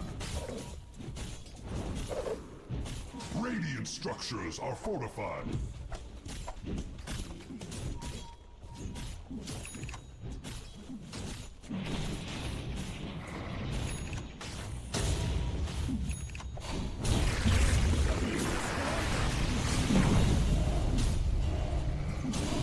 And the OI goes down. The same for Jakiro. 1-for-1 trade, but that was a carry for support, meaning another really high value kind of get here for the side of Rumi, as they're still having a blast. Rumi need to accelerate more with that TA of theirs. Though income supports looking for a rune, and it will be a an amplified damage rune going to the Ember Spirit, as well, the bounty rune will have to be what Templar Assassin contends for with the bottle refill. But over on bottom lane, guess what? Rumi! I did tell you guys, I just wasn't a fan of the last pick Troll here. And yes, you can see Troll just does not have a lane. His matchup is pretty horrible against how much lockdown there already is. And it's only gonna get more, so even by the time he has an ultimate, that ultimate is gonna be very hard to get good value from. Though Bad Rider, he will be getting some good value, as he runs down Ariel and gets a nice little support kill out of that one. Not too much gold going around to his teammates, but hey, every bit of space counts, because Templar Assassin already accelerating. All three of the cores currently ahead on the side of Rumi, and this is exactly how Rumi like to play themselves. They are not good at comeback gaming, they are not good at kind of holding large amounts of space over long. For Protect 1 is definitely not their playstyle. But when it comes down to being aggressive, to just, you know, all cores being kind of in a fighty position, that's exactly how they love to play. And that is what's going to be happening very soon once TA gets the Blink Dagger and all of that synergy paired with over on the top lane and Dragon Knight just hitting so freaking hard.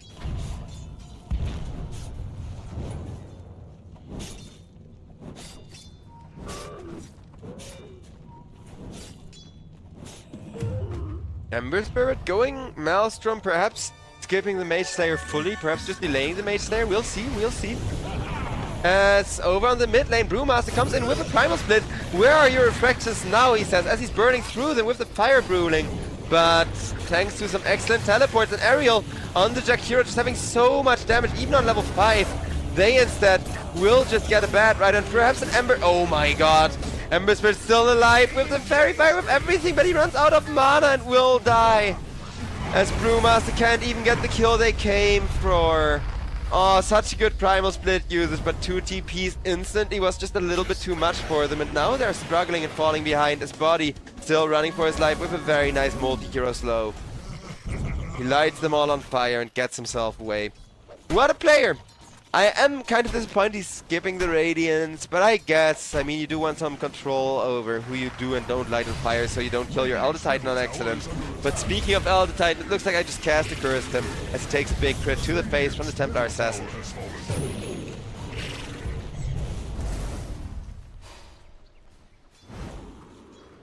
Niche still being pursued, but Niche will be fine for now.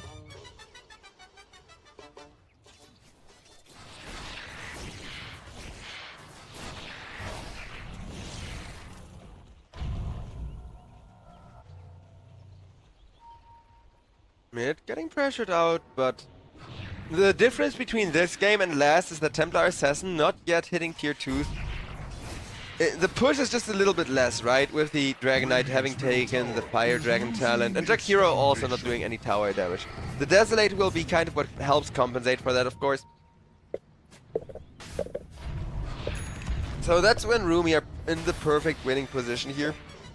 And at this rate, they will get that Desolate pretty uncontested, because just look at how hard TA is to go on at this point.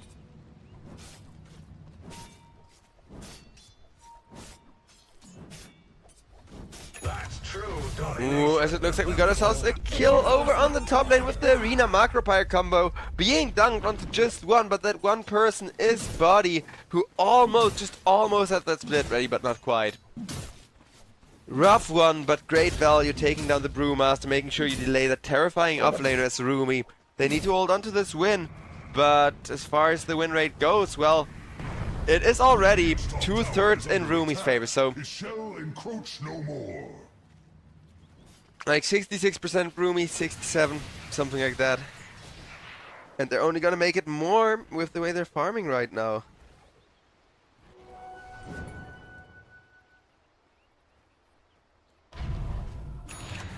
Radiant's middle tower is under attack. It will fall like a ripe apple. Dire's top tower is under attack. TA, now at the point where she gets stacked. There's a little less stacks and TA is taking them a little bit later than last game. However, it is still the same true and tested formula, right? Get TA stacks, have TA farm the Blink Dagger and Desolator. With those two items you win every single team fight. As Brewmaster is trying to lock down the tank. And usually you shouldn't be focusing the tank, but with two sources of percentage-based damage they will anyways, losing their bat right for doing so. Though Brewmaster is still responsible for a lot of chaos. Though guess what, young Jeep? Broodings, what broodings? I got Psyblade.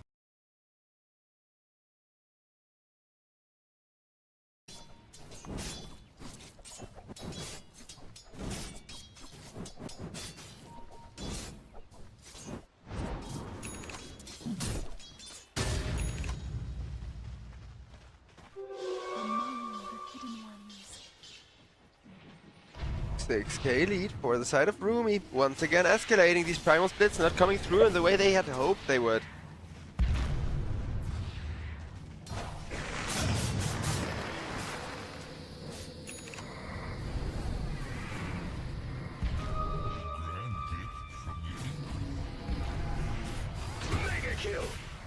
As Flacco.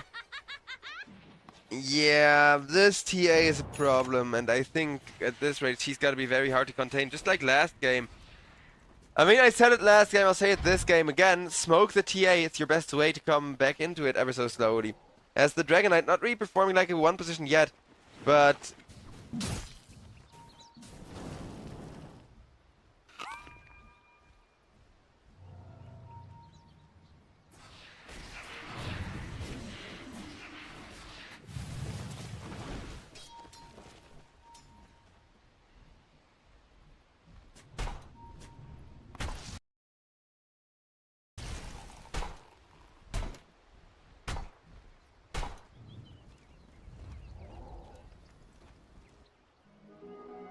Well, Dragon Knight gets himself a wisdom.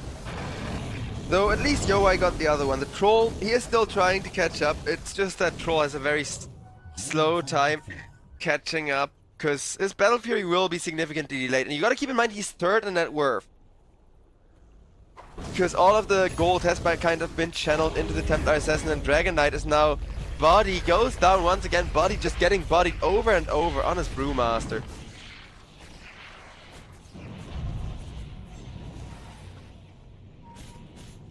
Radiant's top tower is under attack. It shall encroach no more.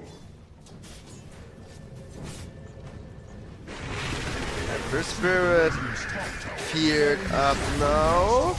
And ooh, look at that nice God's Rebuke to keep him in the root too. Less deserving of death.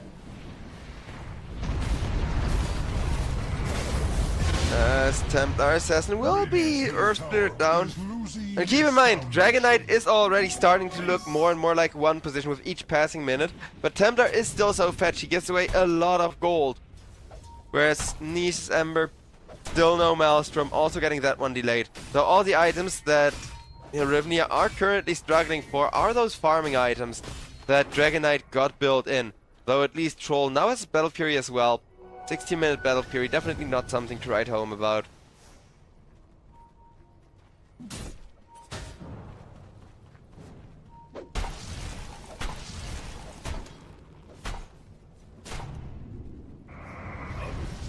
Dire's middle tower is under attack. That's a 3-man smoke. With Mars breaking it immediately though. Everybody will know, hey, there's people coming in. And Mars, the first one to walk up that high ground, has some percentage-based damage, they say. As Batrider lights him on fire, Mars still alive, gets off the arena if nothing else. But he will just be burned to a crisp by this fiery lineup from Arithnia. As Arithnia lose their Batrider, get good damage on the Jakiro, but the Arithnia without the Troll Warlord there, they can't really take this team fight, and they're just kind of trying to make space around the high ground. Has been lost to war.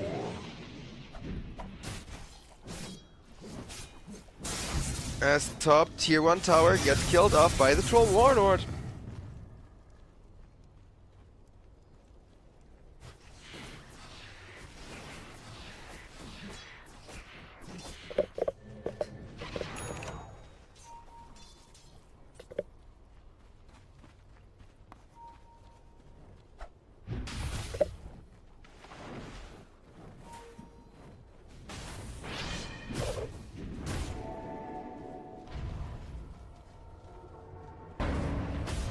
Ooh, they stack their own jungle and in comes Yuta just taking the stack for himself. It's just small advantages right now, but that's because Arithnia, they want to be absolutely sure they never take a fight. They don't actually stand a chance of winning right now. And as you can see, the gold is kind of no longer advancing. So, well, everybody is super farmed and the critical momentum has started for the side of Rumi. Rumi need to keep up the pressure, and they will by just going into the triangle, stealing the troll's stacks. But first, trying to steal the troll's life, and they will succeed with that super long chain fear. You cannot even press ultimate, as Templar Assassin says, thank you for all the creeps. Out farming me? No, I didn't think so. Battle Fury or not, I just take your stacks as well. Ember now starting to split push, realizing he has to play not to lose. Dire's middle tower is learning to... We'll be doing just that, making some space over at bottom lane at least. Rumi, they're terrifying. The little meme race car is just going way too fast for anyone to keep track of right now.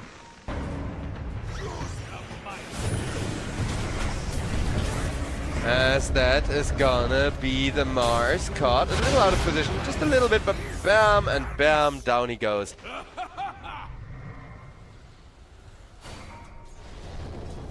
Radiant's middle tower is losing its foundation.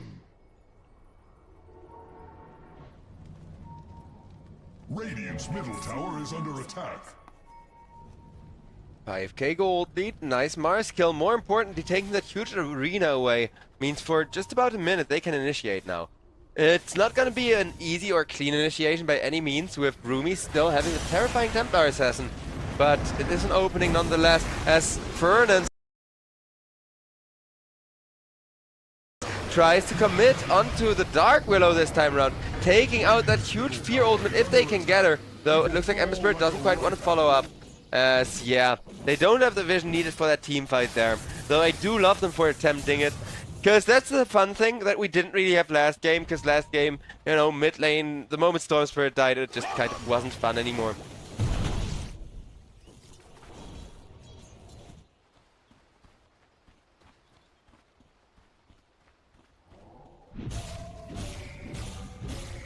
And Troll, he decides, you know what, screw this.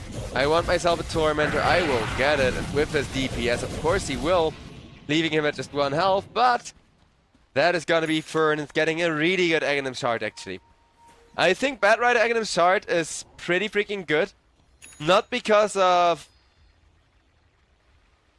the right click thing necessarily, or because of the whole no longer disarms you thing. Oh. I was gonna say, this is what it's good for. Well, I'm sorry, ladies and gentlemen. The caster's curse says no, because this Roshan is gonna go the way of Rumi, as now the Templar Assassin comes in. And with the Desolator on the Templar Assassin and the Melt Strike Ghost, Roshan just cannot be contested, as it will die in like 5 or 6 more hits. Oh, so rough, because yeah, the Batrider Aghanim Shard, you don't need it for the team fight. It's usually just a waste of a really big shard going the way of a support. Though, here, for the Roshan, it would have been so handy, kind of cutting the time you need for Roshing in half, with how much magical damage it adds to the Rosh attempt. But instead, Templar Assassin just comes in, takes away the roach, and says, "Thank you, we would like to hold on to our lead for another 10 minutes or so and then end the game." And that's exactly what they're gonna do.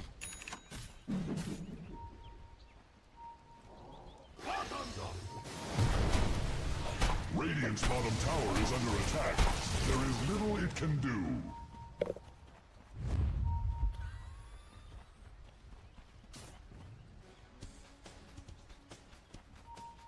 Well, out comes the smoke from either direction.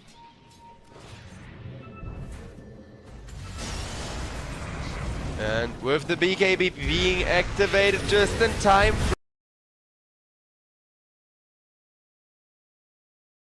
from the Dragon Knight, once again they get a clean initiation onto the Brewmaster, but they can't quite take away the Primal Split! The Primal Split went through, Dragon Knight comes in doing huge AoE, but huge AoE to the Troll! What AoE, he says, as he activates his own BKB, and Yowai cleaves across two, getting himself a lot of damage going. They will lose one to the reinitiation from both of those dragons, and now Yowai goes down to Ariel, still burning him. Double kill for Niche though. Dragon Knight, the last one alive, up against two, but he is just chasing down the Bat Rider as Ember Spirit, no resources left to root him, and Yuta damn well knows it. Okay.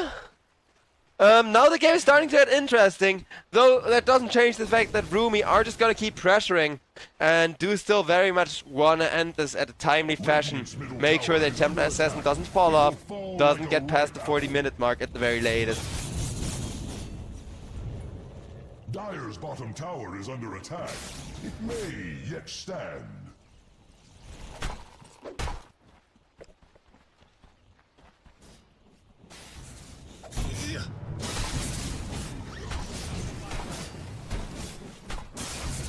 Ember Spirit, well.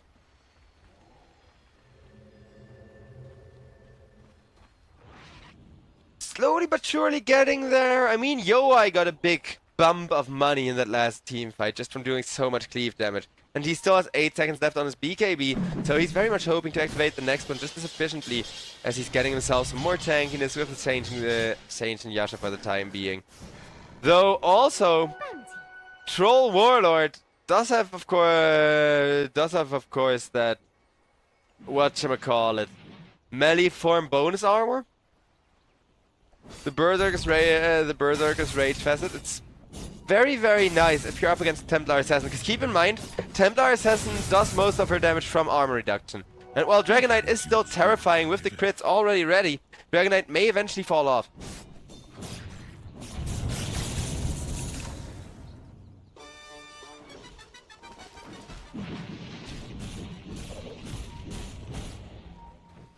Radiant's top tower is under attack.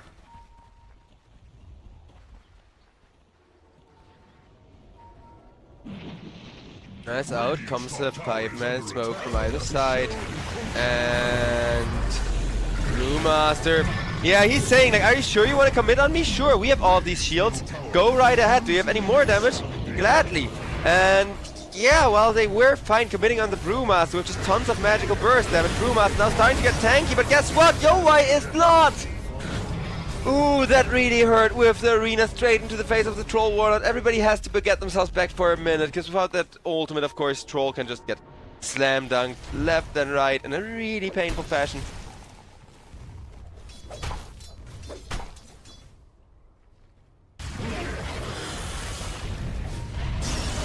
As well.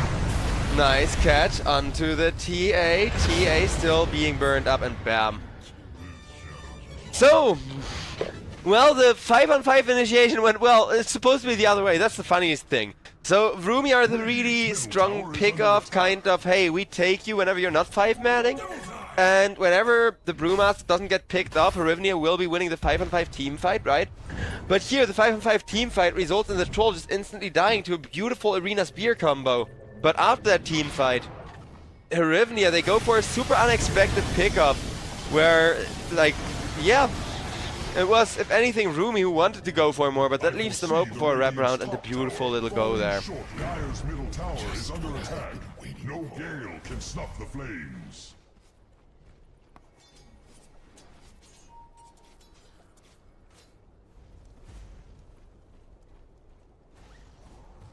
Ember Spirit looking for Shiva's Guard now. I mean, for now it gives you the tempo you need, it also gives you much needed tankiness. It doesn't scale insanely well, however.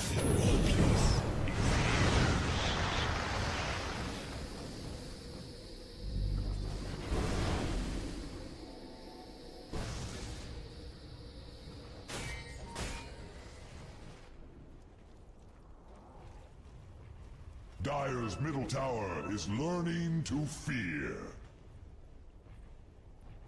7k lead and 2 BKBs because just the one on the troll. Radiant's bottom tower is fading fast. Though at the very least, Rivnia, they are splitting the map. They are making sure to get a little bit of vision down everywhere, just to make sure they can, you know, try and go for a good initiation with the primal split maybe, or something of those sorts. No gale can snuff the flames. Because just hoping Vroomy mess up initiating isn't the way to win the game, right?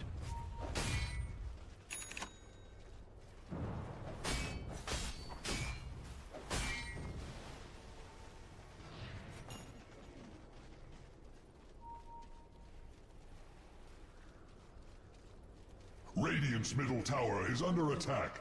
It will fall like a ripe apple.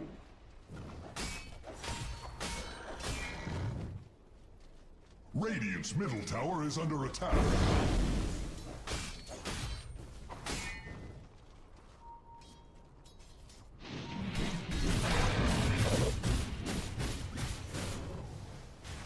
Troll Warlord just absolutely annihilating himself. Some ace, but on the mid lane his Brewmaster may get annihilated with another arena setup.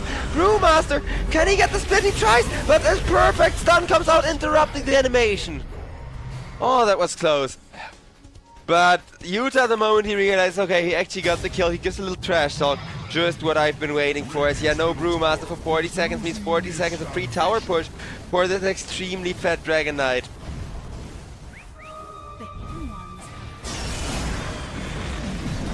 And that will be a lasso on the TA. TA gets the BKB, but BKB against a troll who's slightly faster than you should just be a death sentence, right?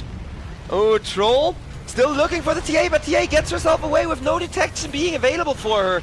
Brewmaster already bought back for that. They need to get more. They know it. Brewmaster ends the primal split. He doesn't want to die back. A huge crit from the Dragon Knight means he might have to. But Ember Spirit tries to keep him alive. But right on the backline is being chased. But Jakiro also still alive. Dragon Knight turning around, trying to hold his own. As Troll finally decides to ultimate, with them getting Young G with a Slay of Fist. As now Utah, it takes them a while, but eventually Troll will get the kill. And that was such a close fight, but Jakiro, he will be caught on the tail end. In comes the defensive spear, just a split second too late. Why wasn't this game number one? Game number one, I almost fell asleep, and now we're getting this amazing Dota action that I have kind of been expecting to kick off immediately from the teams. Vroomy, they're giving us fire, they're giving us spice, but their Dragon Knight is gonna fall off at this rate. With the win rate now being 60-40 once again, and the game looking closer than ever. Roshan is up, and guess what? The Bat Rider did scout it out, so they do know this Roshan is indeed available for business.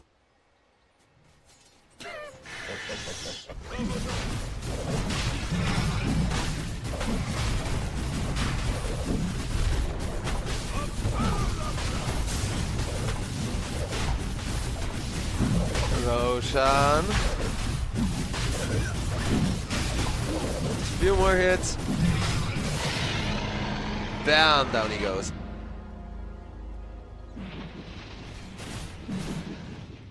Blessings.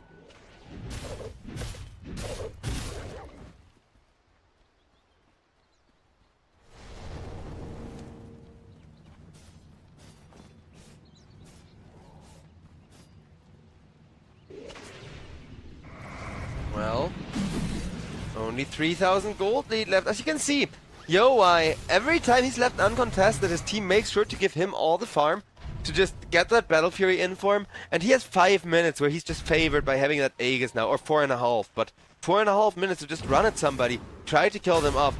It's an excellent position to be in for this troll now that they have all the big ultimates. And I'm just kind of waiting for a Rivnia to see how they want to initiate here. But maybe because they're still so far behind in kills, they feel like this game is going a lot worse than it currently is. Radiant's bottom tower is under attack. There is little it can do. As this will be another tournament before they decide, you know what, we're actually gonna go and take some team fights head on.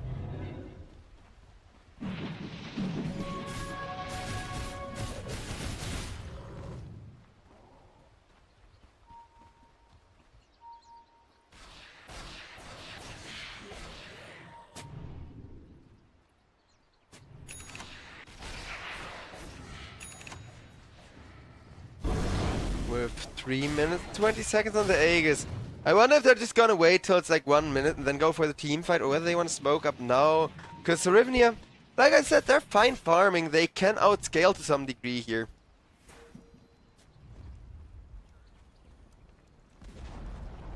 Dire's middle tower has been denied. The Radiant balk at the loss. As that is gonna be a nice arena initiation onto 2. Both of the supports instantaneously evaporated off of the map. And a nice catch with the Ember Spirit just trying to allow for a defense and a buyback from the Bat Rider coming out. This is the timing they want to use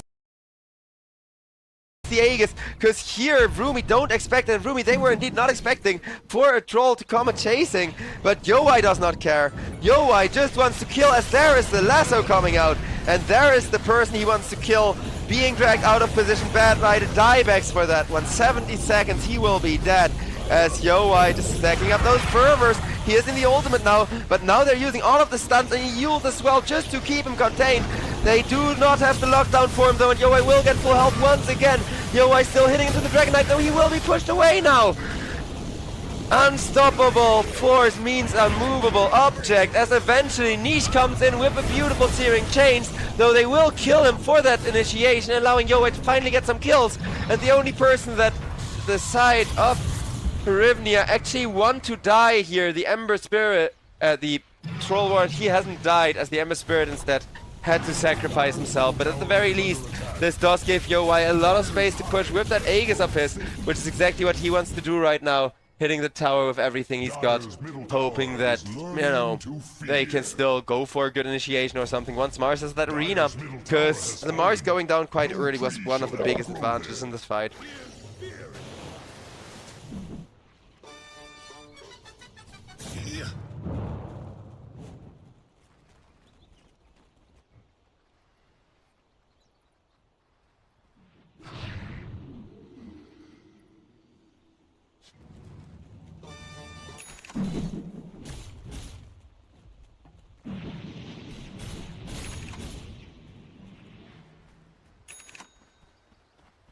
That's Troll looking to get himself an Aghanim Scepter. He has a Satanic though, so at the very least in the super long smash each other in the pace fight, he has a bit of sustain for himself to, you know, get back to full health twice basically.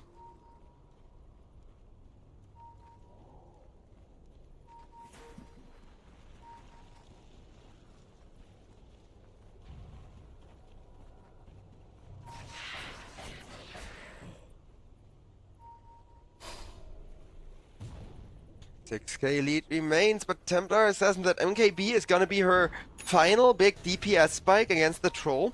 And after that, dealing with that Troll raid was gonna be so troublesome. Same for the Dragon Knight, where he's gonna get a Bloodthorn, can maybe even get himself a Blink Dagger after to replace his boots.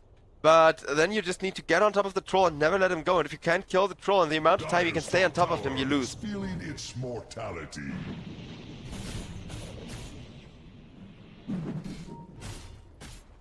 Dire's top tower is under attack.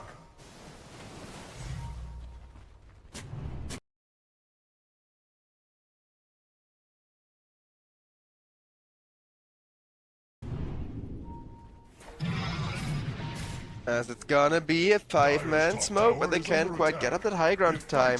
Watching the ward get dewarded just a second before they wanted to initiate. Though there's still a 4-man smoke up. Dire's top tower is under attack.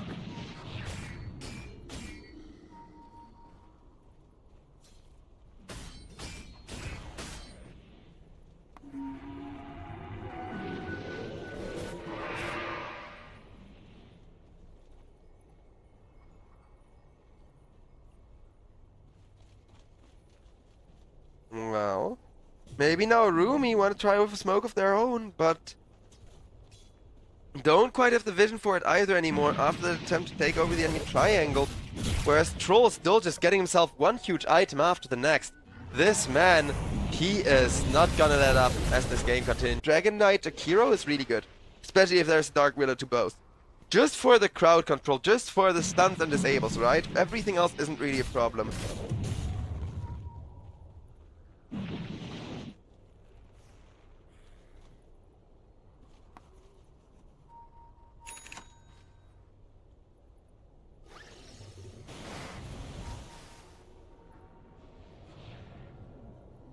$38 minutes into the game. Soon it's gonna be a zero-sum game where both teams just can't really initiate and have to hope the other makes a mistake. It's already slowing down more the longer it goes on, because of course Ember Spirit as well as the Troll are just farming up, getting themselves tons of money together. Dire's bottom tower is under attack. It may yet stand.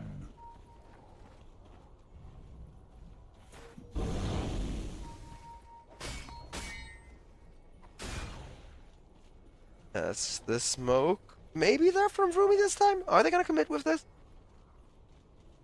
I hope so. Meanwhile, Yuta, he took the bonus armor.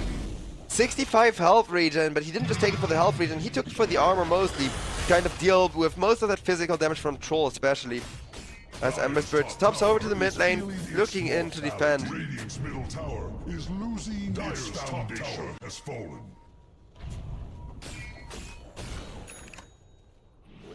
Radiant's bottom tower is fading fast. Dire's top tower is under attack. It fights for its life. Radiant's bottom tower is now but kindling. Dire's top tower is under attack. Well, at this point, Troll soon can't get much stronger either, but the Roshan will be up in exactly 1 minute from now, so the wait is gonna come to an end eventually, ladies and gentlemen. As it's so funny, because the teamfights have me on the edge of their seat, but then they did go for the Radiance. He decided, you know what, items don't break, like, well, Dagon does, but I think the threshold is higher for the sleep to break, right, on the Elder Titan. That's how it works nowadays.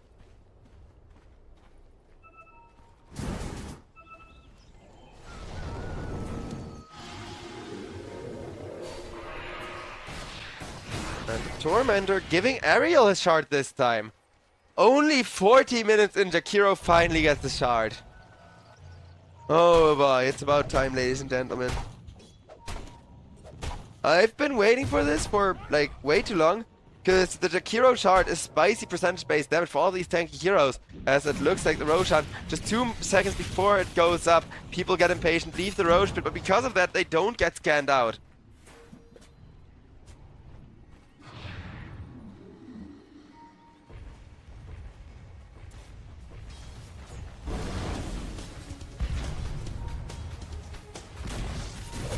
As the Roshan has been opened up on by the Troll. Troll a fast Rosh take, but not without any armor reduction, especially not as the smoke's already coming in and will be spotted out by the Bad Rider. But now they have to fight it, being down 1 hero. Or actually not, as Bad Rider has a buyback again. Out comes a nice arena from the Mars, trying to keep Yowei contained. Yowei really doesn't want to press BKB for this just yet. Will press it the second he sees all the other BKBs come out though. But mom, all the other kids are doing it as Dark Willow buys back as well. And the teamfight is gonna keep going with the Troll now once again doing his solemn duty of hitting the Dragon Knight in the face. Dragon Knight though still trying to take through, but Templar Assassin will finally die. And with 100 seconds, no TA. How are they gonna have the damage to deal with the Troll? Just keeps lifestealing as the Dragon Knight. As the Dragon Knight, he takes over 30 seconds of non-stop maximum fervor attacks to the face to bring down. He is one of the, if not the tankiest heroes in all of Dota. But the Troll Warlord is quite fat. And there is a reason why Troll is considered quite a scary late game carry. There is heroes that out late game the Troll, but there's like maybe 5 or 6 that I can count right now that are viable at all that could out late game the Troll. And half of them are like Urza, where you still have super 50-50 matchup, where yeah, you can outlane late game the troll, but if the troll has a vengeful with him and you get swapped or something like that, then it doesn't matter and you have a compensation for it, right? Dire's bottom tower is under attack. It may yet stand.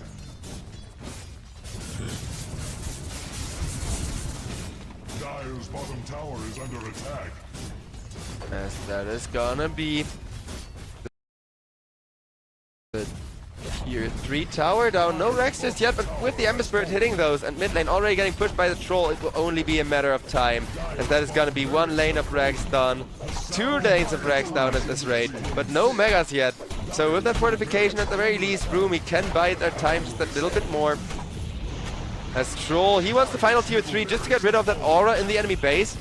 The extra armor, of course, a pain in the ass with him already having trouble chopping through the Dragonite. But you don't need to chop through the Dragonite to win Dota. You need to chop through the enemy Ancient, as it will be the Mega Creeps, if not GG, coming out very soon here.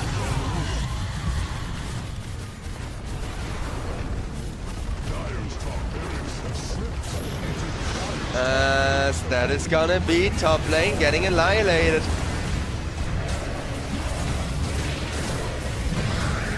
And now Niche goes down as well to the Dragonite as TA.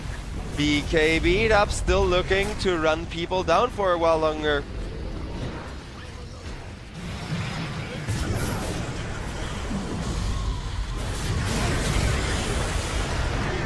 As Utah.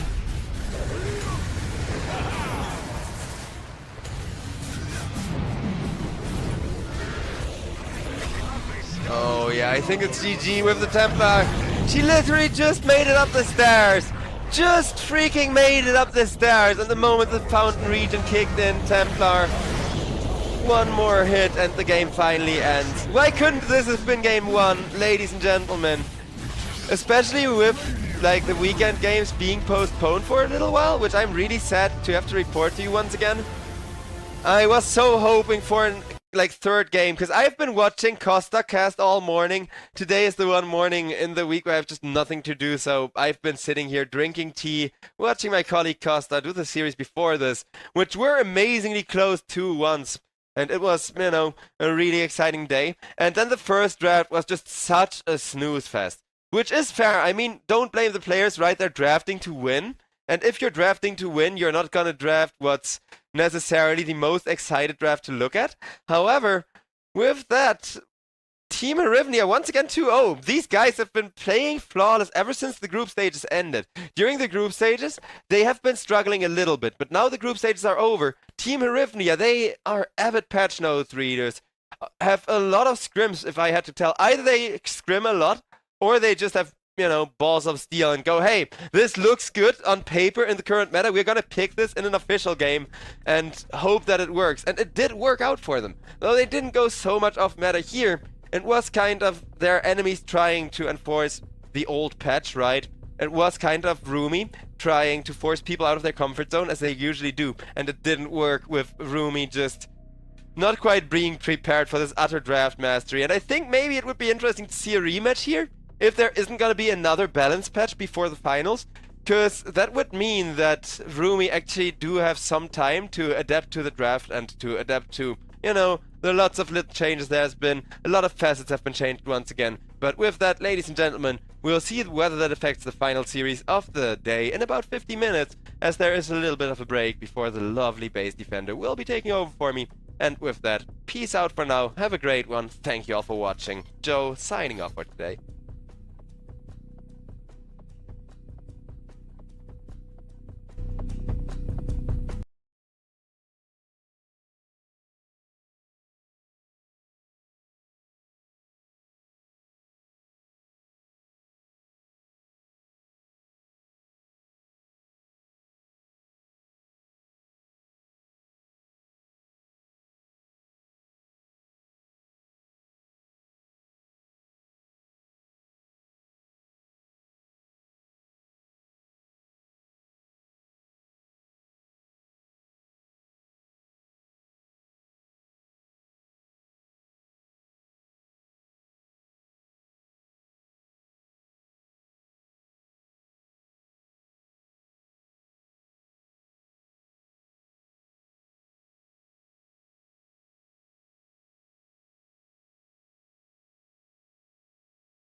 S19.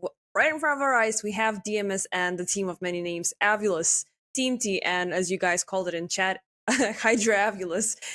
But yeah, a team that has been holding really strong, not only in Cyberscore Cup, not only in this season, but also things have been really good for them so far in the CCT League. And they are bound to bring in something a little bit interesting this time as well. So far, it's all about fire within their draft. DK, Tinker, Phoenix, and right now, as we can see, the Huskar is going to be picked up. And there's a lot of back and forth between what DMs have to bring in here. Not to throw any shade onto them, they've been having a really good group stage so far. And they are opting in for a lot of these very popular aggressive heroes that we see, like the Visage, like the Earth Spirit. But there's still a lot of back and forth because from what we can see, I mean, Visage has been, somewhat countered by the Phoenix, because what you have here is trying to avoid as much of the damage and annoyance that the familiars are bringing, as well as the Gravekeeper's Cloak. So you want to avoid that damage as much as possible and try to burst back in whatever DMs have to bring in. I like the Tinker being picked up by AVulus here because even though he's not as annoying as he used to be back in the day, just pushing lanes back and forth and just being Omega annoying all over the place, he is still really great when it comes down to lane pushing and having a lot of AoE control, especially during team fights. Unfortunately, he has been somewhat countered by the Earth Spirit, who can pretty much chase down this hero really easily and allow for the rest of the team to just show up and, you know, wreak havoc on, well, right now in his a little bit too vulnerable state. Aside from these two, we do have the Queen of Pain being picked up as well on the side of what's his face, on the side of DMS. Let me just do a quick check when it comes down. Like, all of these heroes that are being picked up from both sides are feeling kind of new. They're kind of feeling, you know, a little bit more experimental compared to what we've seen in the group stages so far. DMS do have that comfort of playing the Visage. So far, they've had like 50% win rate, if I'm not mistaken, being played out by Daxak. Earth Spirit is definitely a newcomer to this draft, as well as the Queen of Pain, but so far, as I said, they are reactive heroes to what AVulus have to bring in here. They're also going to be, well, Phoenix is pretty much one of the most go-to supports here, and it has been not only for this past patch, but it's been, you know, present for quite some time now. Of course, it does give you that really good reset. It does give you a lot of that lane pressure whenever it's necessary. And it does synergize quite nicely with the DK and the Huskar. And to top things all off, AVulus, they are going to bring in the Tidehunter, which is really, really fun to see. Not, I think it's, yeah, I mean, it is one of the go-to heroes, my bad, being picked up by Seabay, who has had about 80% win rate in the past 50-something matches based on the Cyberscore data that we are seeing, of course. And last but not least, for DMS, we are going to be having the Big Bear, the master of debuffs, and one of the strongest and most annoying carries that you can find about here.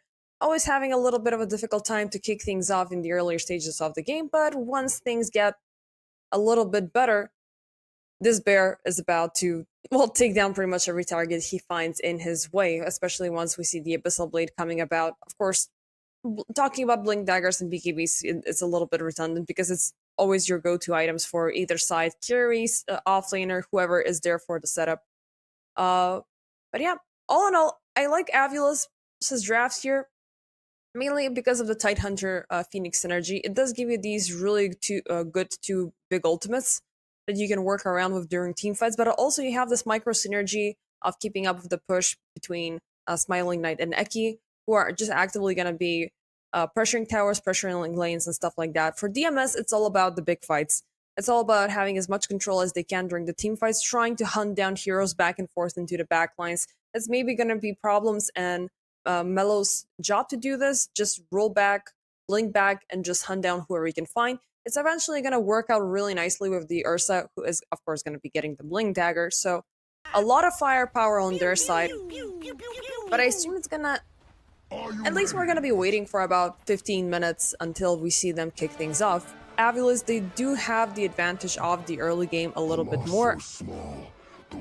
So yeah, we are already within the map, as you can see. Both sides are gonna pop in with the good old smoke bomb to try to take hold as much of the territory as they can across the map. Usually we do see teams moving about as 5 trying to find any hope of picking off some heroes just working about. But this time we are going to be seeing both sides just splitting up, trying to obtain as much vision and as much control as they can around the river. Probably we're not going to be seeing that much of an aggression in the early stages of the game. As both sides, I mean, it does speak about DMS needing to be a little bit more patient here especially until they can get the Ursa online. But same can be said to some extent for AVulus as well. And they definitely are going to be working about the DK timing, the Elder Dragon form, of course, so they can keep up with the pressure. Also, you do have the Husker, who could be having a little bit of a slower time as well. But all of these guys, they do have a lot of aggression. They do have a lot of right-click damage that they can really easily deliver onto the side of DMS, but we'll see. Yet the DMS are going to be the first one to pick up the aggression. Eki, with the March of the Machines, tries to slow things down, but eventually he will face the consequences. However, problems looking severely low as well, and he is going to be the follow-up. But yeah, there goes my saying for not seeing any aggression within the early stages of the game, but neither side is going to fall short from it. But yeah. Interestingly enough, we are seeing a Husker mid lane. I was hoping for Mikey to be taking DK, but when it comes down onto a Queen of Pain matchup, it's a little bit more difficult to keep up with her pace. You want to have a range v range situation here. But still, with that being said, even Husker is a little bit too susceptible to damage within this department. I mean, he doesn't have that, you know, extra bout when it comes down to running out of mana, but he is really highly relying on his HP. At least, well, he already is gonna go in with the Berserker's Blood as his level 2 skill, so things are gonna be slightly easier. But one little mishap could be devastating, and the Queen of Pain can be packing in with a lot of damage.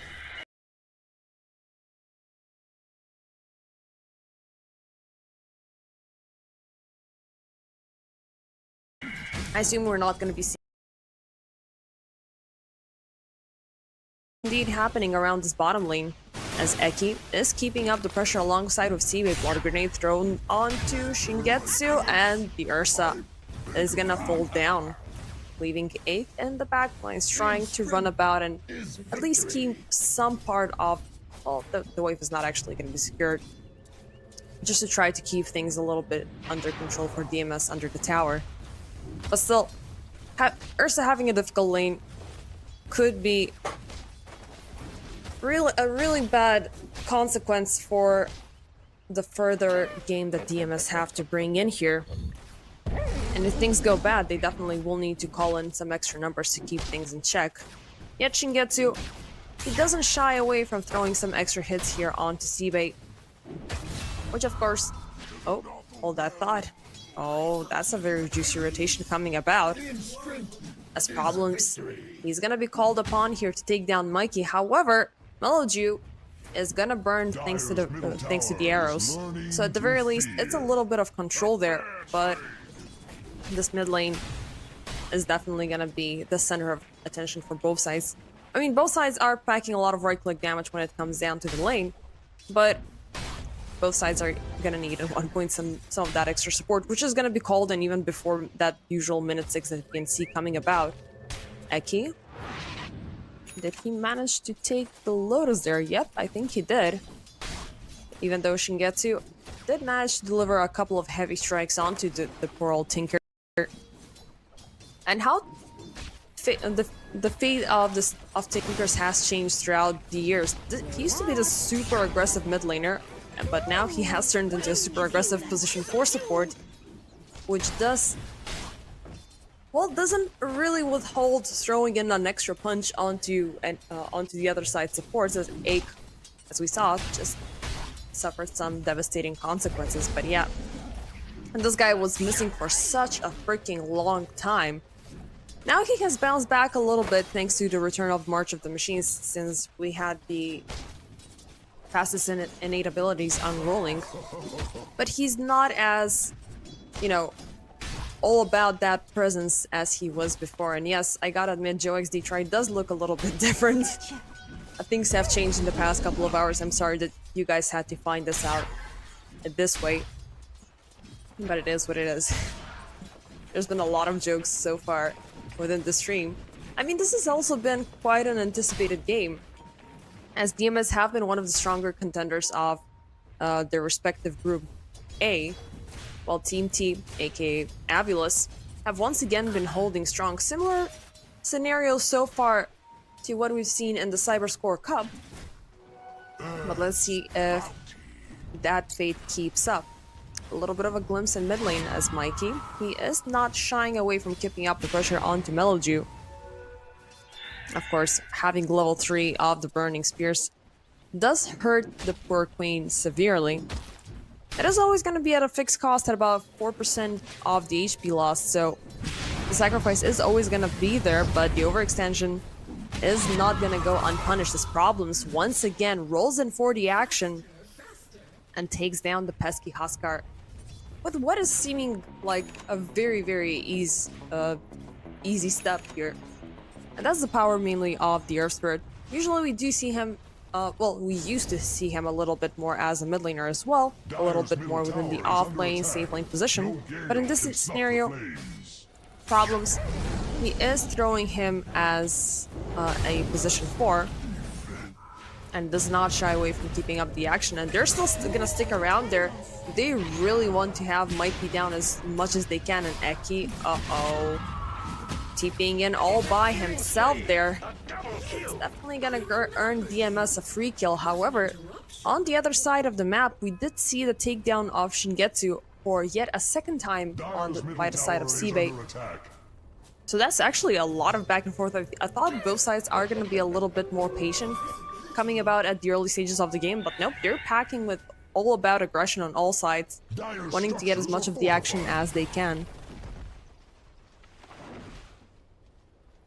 And yet so far, as we can see, the net worth, AVulus are a little bit more on the winning side, but things are still subject to change. I mean, it's minute 6 of the game. Right now, usually we have the rotations popping about, but nope, we have a result of 5-5 so far kicking in. And I assume that we're going to be seeing a little bit more movement with Meloju already obtaining the Sonic Wave. He is looking out on turning around bottom, where Seabay, he is a quarter level away from getting the Ravage available, which is definitely going to be a huge stopping power versus DMS. So far, AVulus, when it comes down to stability, they've had the better trade-off here within the bottom lane, and slowly amping up that farm and amping up those levels onto Saneko and onto Seabay could take them at a very sweet position. And also Eki, he's been all about annoying, even though he has wasted his life with that slightly greedy rotation around the mid lane, but it still hasn't hurt either side severely. A little bit of rotation coming about top side possibly, but still, yep, we're gonna get a little bit of a glimpse onto it. Eki being chased by the familiars, he's gonna be locked onto, and Daxao is gonna be really happy about taking him down. Already familiars are in play, and this Visage is bound to be a little bit more annoying. And oh, a little bit of a slip away there. Enchantress is gonna run off, but the action does not subside around the mid lane, where Mikey has been taken down for a 4th time already. DMS are super precautionate into keeping him under control, and all of this farm is of course going to be favoring this Queen of Pain, already at 5-1-0, which means it's going to be Dagon time sooner than later. Dire's middle tower is under attack. Yeah, that have been sticking around with the past couple of streams. you may have noticed that I'm feeling. I mean, I've always felt super nostalgic about a lot of things coming back into Dota, and you know, us oldies like to see that Dagon plays popping up a lot more often. Visage plays popping up. Techies plays. There was a little bit of a comeback onto Pudge, but he's been having a little bit of a mixed up feeling. SF has been back in the game, so it feels like Dota is shifting back and forth between some nostalgia plays, which, you know, for some people it's a breath of fresh air. But for us it's just like, yay! Finally, some heroes that we haven't seen in freaking ages. Sometimes Dota patches can get a little bit overwhelming when it comes down to having this really small pool of heroes. But these guys, they're obviously willing to keep up the pressure even further. Saneko, not gonna be able to pop the egg just yet, but he's survived. Anyways, Ravage, however, is gonna be used onto Meloju only, and finally, the life of this Queen of Pain is gonna be claimed, and Problems jumping in the backlines. He's gonna make sure Saneko goes down. As they knew that already. The bird is looking severely low, so why not go in for the big jump and try to take him down? Kudos so far for Problems, who is slowly turning this position for Earth Spirit into a very, well, aggressive offlaner. We do have the Magnetize already prepared, and as we have seen from previous games, from previous Earth Spirit games, not, you know, only within this patch, but throughout Dota history, once we have the Magnetize available, things could be Omega disgusting, and Mikey this time taking an attempt for a solo jump there onto Meloju. He is gonna drop the Queen of Pain severely low, but not gonna claim her life. However, top side is looking like there could be something happening. Smiling Knight looking super low. There's the Magnetize being popped into play, and eventually he is gonna burst. And the pressure's still up. Saneko and Eki, they are popping. And Saneko, Familiars, gonna close, and Dexal definitely happy for this. And we are gonna have Seabay arriving into this picture. However, Ravage is not there. Mid lane. This story does not seem to end between Meloju and Mickey. It's just a trade-off between these mid laners. A high burst of damage, or, you know, dot damage. It seems like both are, you know, super winners. But Mikey, he's definitely gonna need to step up a little bit more. And definitely leaving his mid lane is gonna be a good choice, for sure. He does have the armlet finally available, but he's gonna need the BKB. He is opting in for the Sanj. More likely it's gonna be a Sanj. I mean, of course, it's gonna be a Sanj and Yasha being built up afterwards. Meanwhile, Eki and Mikey, they're gonna join forces to claim these juicy stacks that have been built up by AVulus within the backlines. So at the very least, this Huskar can reobtain some of the lost farm, but still net worth-wise, even with all of those takedowns, he is looking fairly stable. About 12 minutes so far into the game, we are looking at a score of 11-7, with DMS having a little bit more of the advantage. And also this Ursa has been having a very undisrupted time ever since those two takedowns within the early stages of the game. So now he can just go in for the free farm and get the Battle Fury as soon as possible.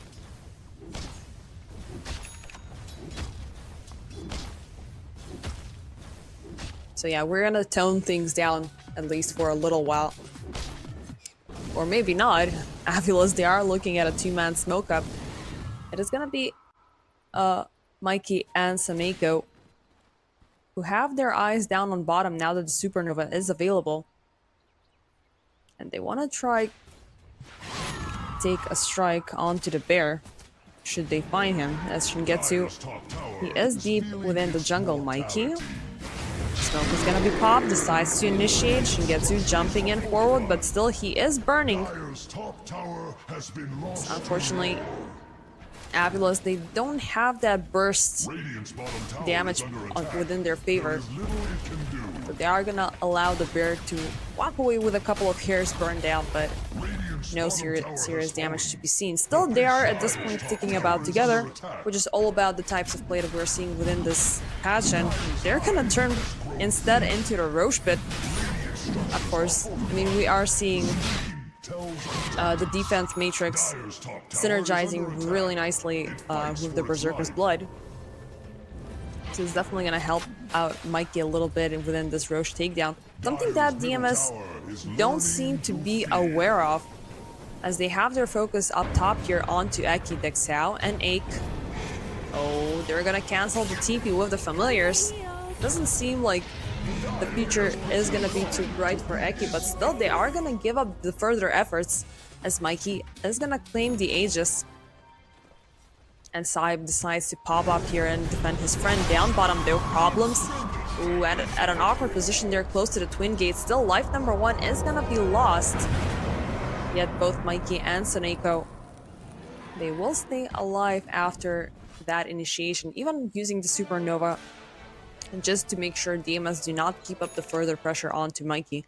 It's good. It's super crucial. I mean, even earlier I called it out that protecting the life of the Huskar is going to be the wisest choice that they can make here, because it's a lot of damage that you're dealing with, and it can work out really, really nicely to burn down the bear before he gets super effective. But they gotta stick to it simply. But meanwhile, the rest of the crew are farming. Smiling Knight has been AFK for quite some time now. We haven't really seen that much of the action. I mean, he's just actively keeping up with the farm. As far as I know, he might have completed the armlet as well, so 2 armlet barriers here. Does feel like an interesting choice, but it could be a weird one as well. And topside, once again, Eki's gonna be stunned out by the familiars. This time, he's not gonna walk away alive and well. Unfortunately, AVulus, they don't have that. I mean, they are willing to jump in here for the aggression, but they don't have any extra damage to add up to it. And a little glimpse we got there onto the Enchantress, onto Ake. And this is a full support draft that he's going for. No is to heal and collect the good creeps. And that's all you have to do for the time being. Usually a lot of teams, they're opting in for at least one level of impetus, just to have at least some extra damage before the carries get some of their own. But DMS, they're just opting in for that extra safety, which so far, it has helped out the Queen of Pain multiple times during these early rotations that we saw. Down bottom, uh-oh, Shingetsu, this time he is gonna be burnt to smithereens. But there's a high chance, oh yep, the chance will be there. The Problems and Melogy are gonna pop up from the other side, magnetized with the Sonic Wave, and Mikey, once again, he is gonna face the devastating consequences of being taken down by the Queen of Pain. Gotcha. And we have level 1 of Dagon already available, so that's some extra damage there that the Queen has to bring in.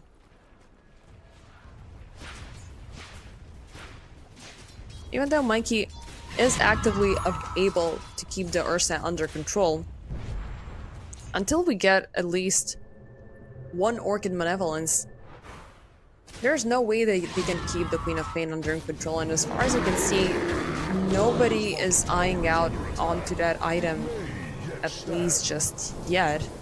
We could be seeing though Smiling Knight opting in for it, because he does seem like the only one who can take out. Usually we have Seekis being popped up, which do thrive on getting that item along with the Bloodthorn. And oh, that's a really close encounter. The Smiling Knight does see the familiars, is gonna make the poor choice of initiating him, and the jump up coming in from Problems, gonna find Mikey on the other side, but this time he is gonna survive, even though that felt like a really good setup. And Ike, nice TP out. The Nature's Attendants are definitely able to keep up with that dot damage coming in from AVulus. at least for the time being. Radiant's middle tower And a quick is under rotation attack. down It bottom. will fall like a ripe They apple. could be looking at something. Nope, it's just Meloju trying to run away through the queen gates, the tween gates. We can call it queen gates whenever the Queen of Pain is teleporting through them. It's like, well, it's just gonna be a graceful escape into doing my own bidding. And interestingly enough, we're gonna be seeing a little bit of a pause coming in from the Dagon, and just a little bit more of a focus on to the Shiva's Guard coming in. So, of course, you want to have a little bit more control on the damage output that is coming about, a little bit more of a slow to set things a little bit better in motion. Ooh. I mean, I do understand it. It is basically an offlaner item, but it's always right there for the setup.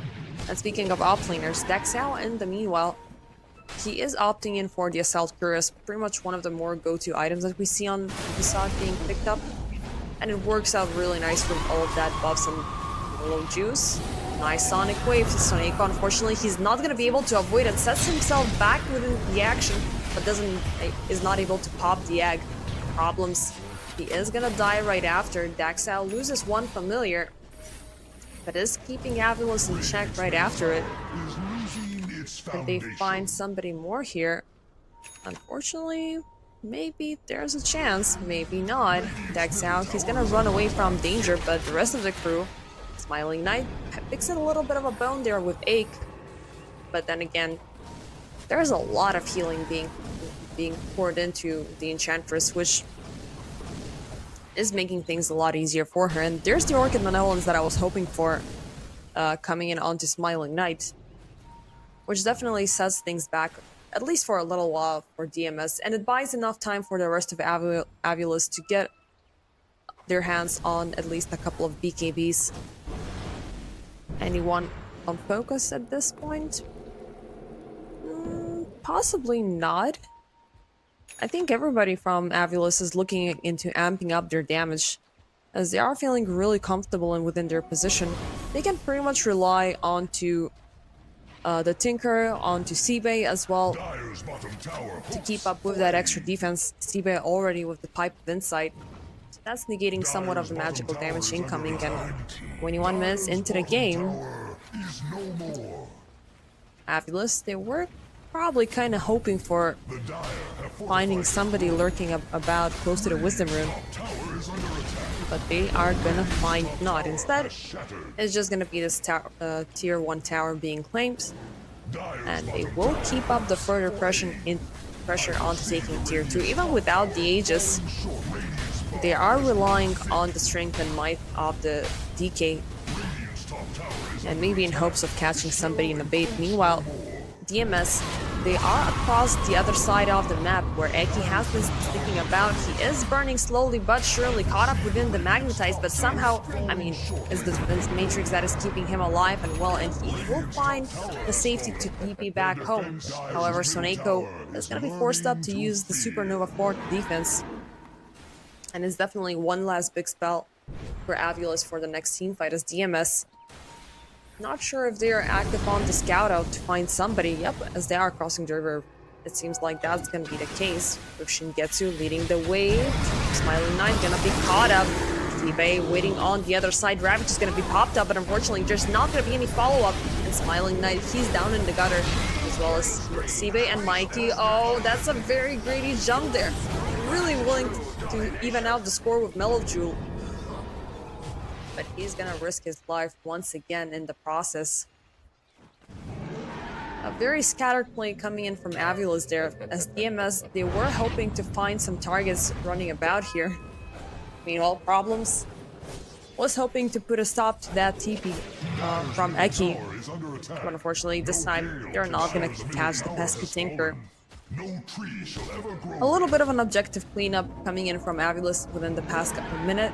DMS were trying to mirror the same to some extent around the bottom lane, but instead they are going to refocus around the mid lane a little bit more. Still, both sides, they have taken down a hefty amount of towers. The map has been open for either side, and now it's going to be DMS's turn to jump into the Roche bed. as this Ursa is a little bit way overdue into paying a good old Roche a visit. It's gonna be him who claims the Aegis, and it's gonna be safety for the next 5 minutes at the very least. A very interesting game so far, 17 on to 11 with 3k net worth in the favor of DMS. But heroes are still looking pretty close. It does feel super unfortunate that this Huskar has been actively tackled down. I mean, item-wise, he is still shying away from getting that Hurricane Pike. So it's all about that damage, but so far for AVulus, aside from their focused up objective taken, they haven't really attempted to do a full-blown 5v5 team initiation. I mean, they have focused on Roche, they have focused on cleaning up a couple of lanes, a couple of towers. But they've been playing a little bit too passively from what we've seen within the past couple of tournaments. But I guess, I mean, this is a team that is taking their, well, very patient time to get farmed up to a point where they feel comfortable to strike. And they're just, you know, having a couple of tackles with the enemy side just to check how things are going about. I mean, there's a lot of support popping up in their direction. Eki already, even though with those multiple takedowns. Oh, meanwhile, Mikey, yeah, he's gonna be caught up there. Really awkward setup and problems. He's gonna keep up the pressure even more, this time latching on to Sibe, who is forced to pop the Ravage. Eki and Soneko, no cores around here.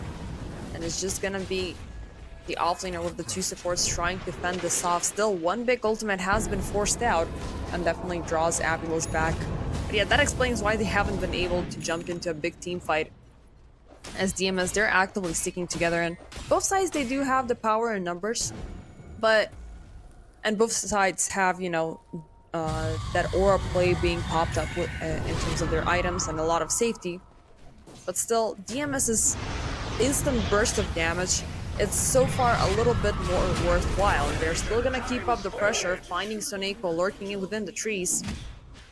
And he is easily gonna be taken down. And also, a little gem is gonna be found, if I'm not mistaken. Yep, Soneko, he is gonna lose a very precious item there. It does give the grace for DMS to keep up the pressure even further, and now, as he's lurking within the trees, this time it's gonna be Shingetsu who's gonna be initiated upon. Still, Smiling Knight, Eki, Mikey, they're trying to run about. Eki reinitiated once more. He's gonna force staff away back to safety.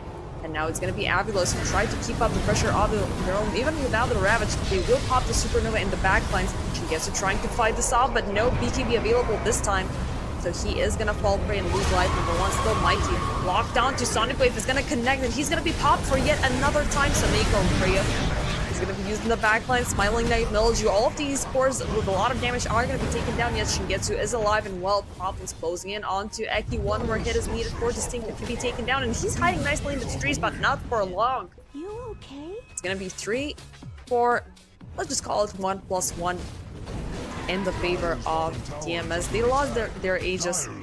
They still haven't hindered their efforts into keeping up the pressure. It was only the Supernova that was applicable to use within this last team fight, as the Ravage got baited up a little bit too soon there.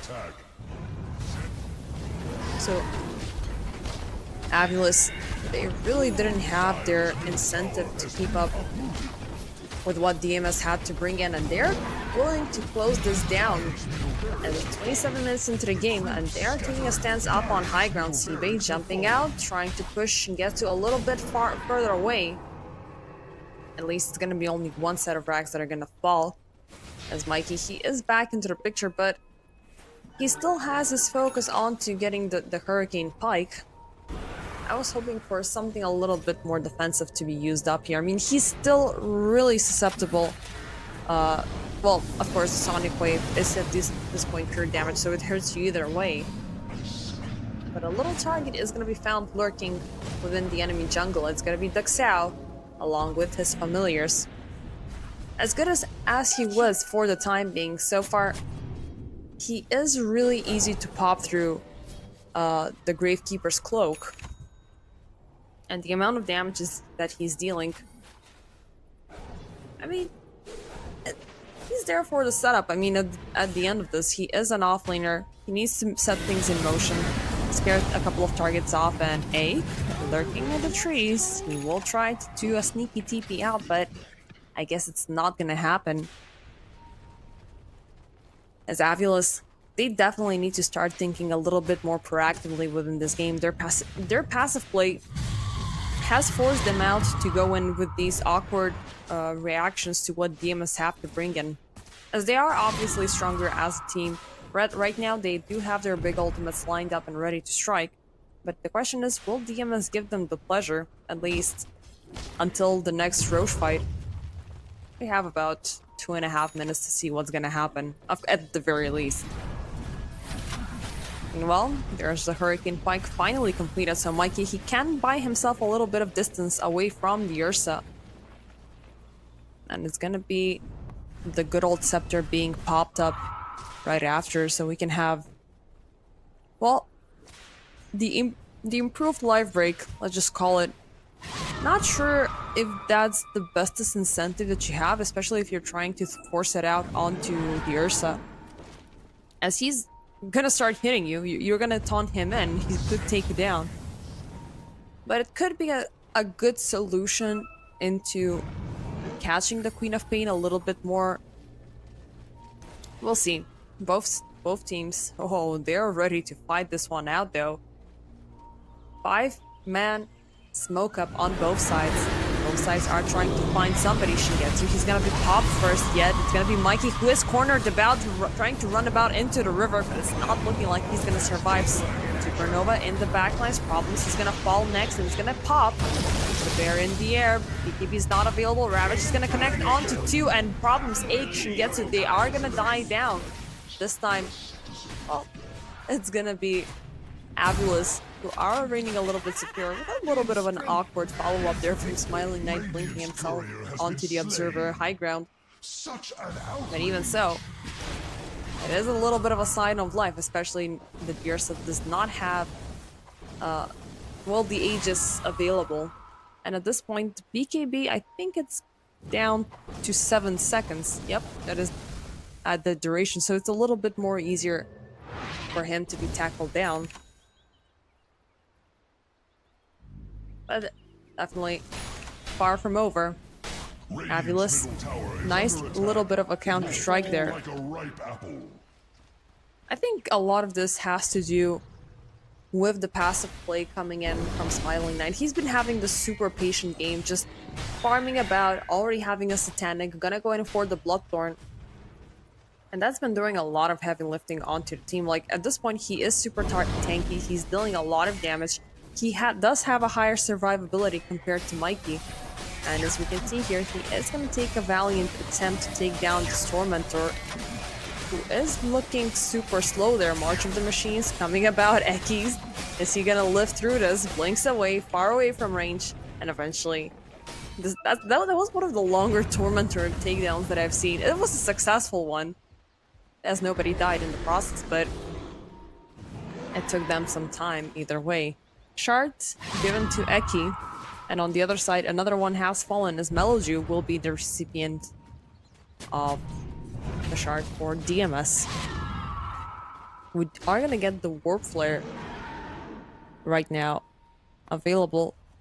I don't think I have seen this spell in game that many times.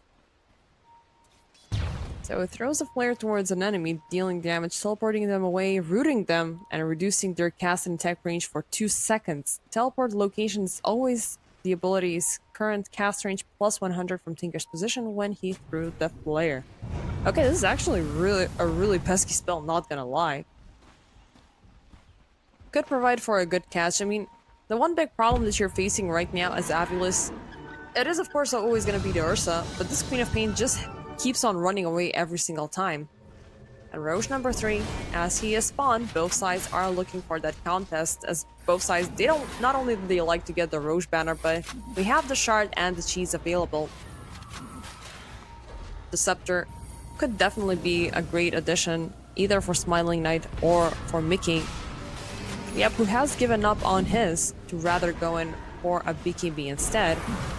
Still, AVulus, they are gonna be the one who choose to initiate first. Seabait sticking up onto the sides. The roar has been heard that as DMS, they are actually not gonna initiate onto this, at least not now. It's just gonna be the Satyr who scouts things out. And oh, yep, they're gonna claim everything before Problems jumps in.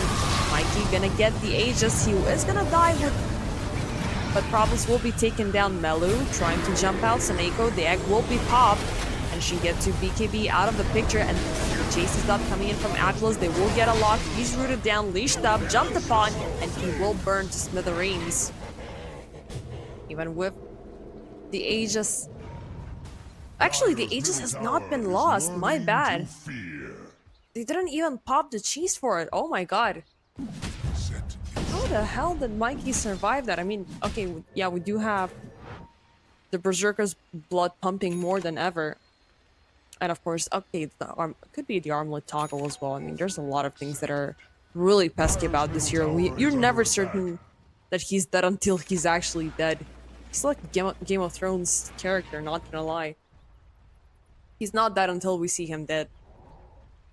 So Aegis claimed, Cheese claimed. The refresher was actually used up within this last team fight. It kind of missed out on that double ravage, not gonna lie. As too many things started to happen at the same time. Scepter... Who did it go to, actually? That's the big question. As we do have the Tidehunter having a Scepter off his own already completed. But who got the aura, actually?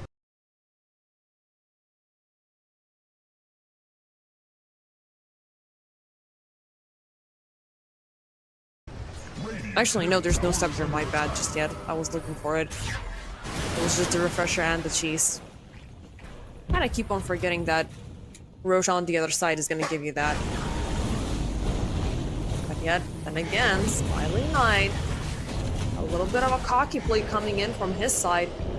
As EMS might have been scraped, but they're not dead just yet. Mikey jumping in. Oh, this is a very greedy team fight, not something that AVulus were looking for. Eki is gonna be lost as well with Mikey locked out into everybody from DMS, and oh my god. The Aegis advantage, that last team fight, all of it is brought to naught. Not sure what AVulus were thinking here. Oh god. As DMS, they only popped the familiars. Not even sure if they popped in the Sonic Wave here. And I think they put a nail into their coffin here. As all four of them are dead, and Shigetsu leading the charge for the tier 4s along with the Xiao. Oh god. They do have buybacks available. At least 2 of them, but they're not going to be able to regroup for at least another half a minute. Oh, what is happening here? This is super bad. Seabait, he is gonna keep on the initiation. Buybacks are forced out. Ravage is gonna be popped. Shingetsu keeps up the attack onto Mickey, who's slowly burning down to smithereens, but he is gonna survive. Supernova in the backlights is gonna pop, connecting onto Q. Problems is gonna die down. Sonic Wave is gonna pop as well. Mikey is gonna die. Yet Shingetsu, he's still under fire, looking severely low, and nope, he's not gonna pop just yet. It's gonna be Saneko, who's gonna die by the Dagon. Saibo is gonna follow up, and it's, oh my god. A really awkward situation there as Smiling Knight, he is back into the living, decides to reinitiate, pops the Elder Dragon form, and tries to get a little counter strike off his own as Meloju jumps in the backlines, takes down Eki. He's just Smiling Knight fighting himself by himself. He is still somehow alive and well, but the Satanic has been used up already, and he is gonna die, leading for a GG to be called in. What an insane turn of events. AVulus, they had a really good run after obtaining that Roche kill, but not sure where they had their mind when it comes down to that last team fight. I mean, they went in for a very aggressive approach to try to take down DMS by surprise, but they pretty much ended this game prematurely. Oh god. That was really, really awkward coming about from their side. I mean, it was a very back and forth game until the very last moment. Even though DMS were actively leading this game and they had the advantage for most of the time, still, the spark of hope that AVulus finally obtained within this game was completely brought to naught definitely a lot of reconsiderations need to be made for the next game, as Huskar definitely was not the bestest of choices to make here. Smiling Knight and Soneko had a very decent time into keeping things up altogether for quite some time within the game, but eventually, I don't know, I guess it was a slow cooking game that DMS were willing to end as soon as possible, but nothing has been lost just yet, ladies and gentlemen. It's just game 1. Small break, and we'll be back with 2.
DOTA2 from AVulus and DMS.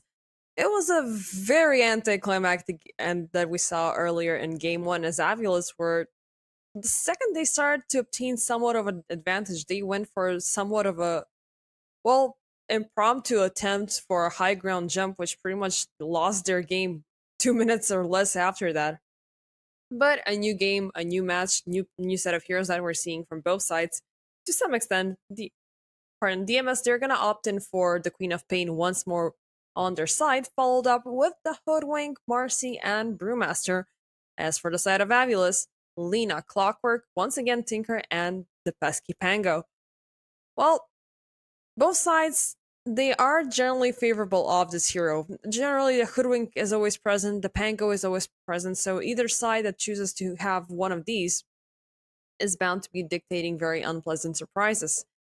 Even though I do feel a little bit awkward picking the Pango within the Hoodwink and alongside with the Clockwork, because it kind of defeats the purpose. You want to have heroes, locked into the cogs and try to set things up a little bit better.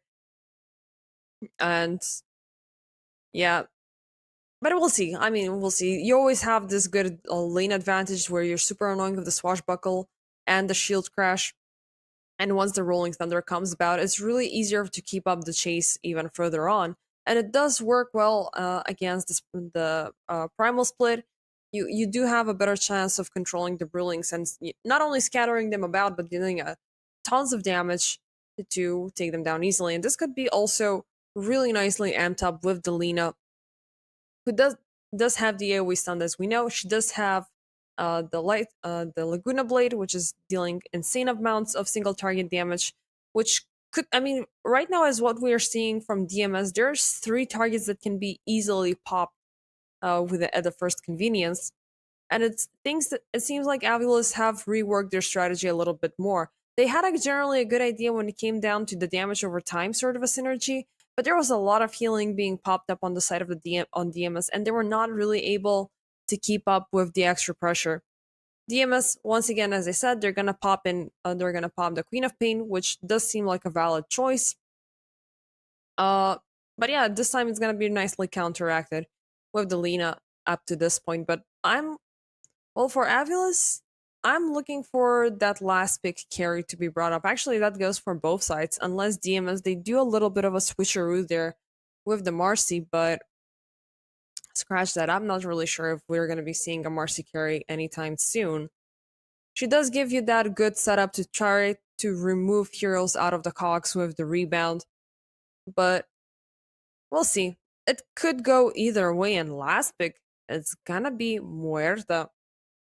A hero that does definitely thrive onto neglecting all of that incoming physical damage, but she does feel really susceptible to magical damage. Second she gets the BKB, things are going to be slightly easier, and ooh, that's actually really interesting. Last pick is going to be Puck, meaning that Smiling Knight is going to be the one who is going to rotate into a position 1 Alina.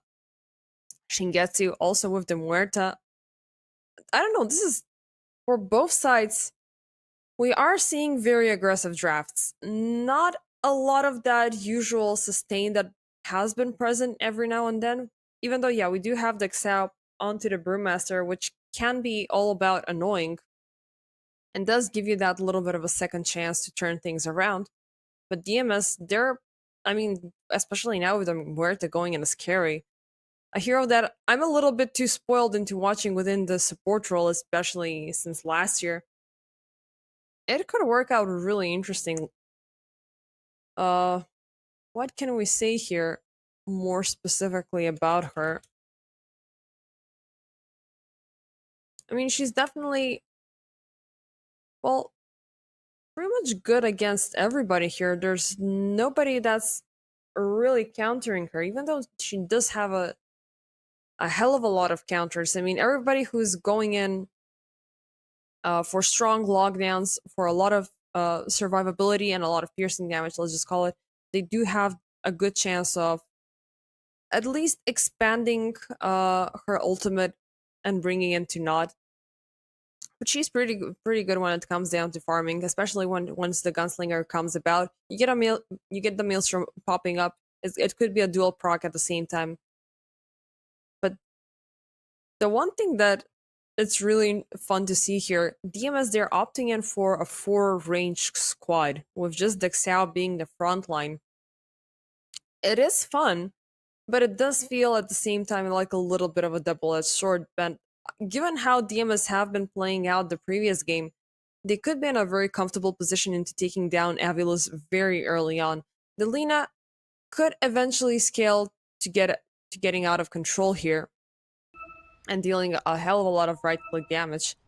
And especially the Pango could be a very annoying hero as well to deal with, because he is a little bit of this mini Earth Spirit sort of a type play that we saw earlier.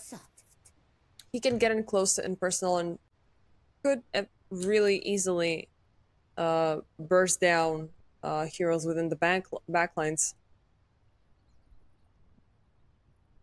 But he is somewhat countered from the Marcy, which is kind of scary. Surpass your loveliness. It does mess up a lot with the Lucky Shot. And should this Marcy opt in for going in for an aggressive play, I don't know, like maybe get a...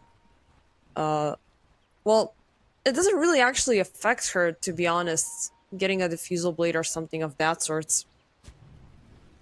It's definitely gonna make Queen of Pain's life a little bit more difficult once that item pops up. But at the same time, I don't know, there's a lot of back and forth here. I'm not gonna take anything for granted, given how unpredictable the game was for either side. I definitely like the Clockwork and the Tinker combination. You do have a good setup, you do have a good possibility of keeping the Clockwork up along. And of course, it does work out really. It works out really nicely with the Lina. Just Light Strike Array, get a little bit of a Dragon's Life, and just top it all off with the Laguna Blade. What we generally do see here, when it comes down to Lina plays, there is the Scepter rush coming about to get the Flame Cloak a little bit sooner, and negating that extra magical damage could help things out significantly versus Meloju, who is, as we can see, a little bit in a danger zone there. Soneko, Mikey, they're gonna lock him within the Cox. He is looking severely low, doesn't have the blink available, and he is actually gonna fall as first blood, while Mikey, is gonna follow up as A finds him as the first target to relocate, actually to dispose of. And probably we could be seeing a same back and forth scenario between these two around the mid lane. I mean, it was insane.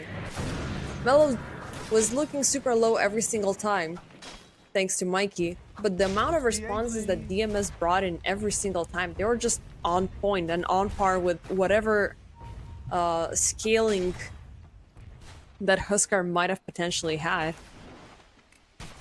And we're gonna take a little bit of a glimpse up top as Shingetsu. There's gonna be a lot of aggression, I assume, coming in here from Saiban, from Eki. But of course, they gotta be careful not to overextend. That's a scenario that Marcy's always thrive off. Because if one hero moves in too close, just dispose, throw them under our tower, throw them into an awkward position, connect it nicely with the dead shot, and this lane could be looking a little bit more favorable in DMS's favor. As for down bot, Dexao a little bit under fire here, thanks to the Lina. And Lina and Soneko.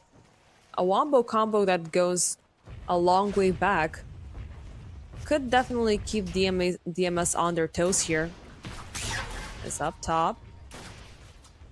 It's just a little bit of an aggression coming about between Ake and Eki, but Ake, he is dancing about here, willing to set things up for Shingetsu disposed back, but he's not gonna connect with the Revenants. Still, one dead shot is gonna be enough to take down the pesky Tinker, and this is exactly what I was talking about. One small overextension, one little bit of a forceful play coming about from AVulus here, And it's gonna obviously cost them dearly. This Muerta is definitely not an easy hero to fool about. And the amount of enable that Ake gives in here is just too good to neglecting. I'm not sure, like, Eki was obviously, at least from our point of view, was opting in for a trap, which could happen once more. He is dancing around across the Revenants, thrown with the Dispose, forced out into a silence.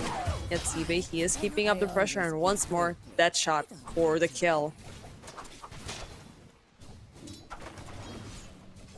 AVulus, they gotta really loosen up on the aggression here.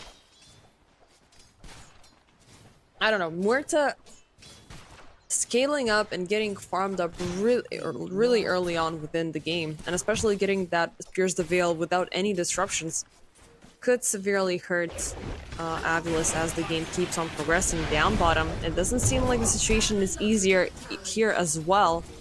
A Smiling Knight is gonna be latched upon for a little bit there. And sticks out.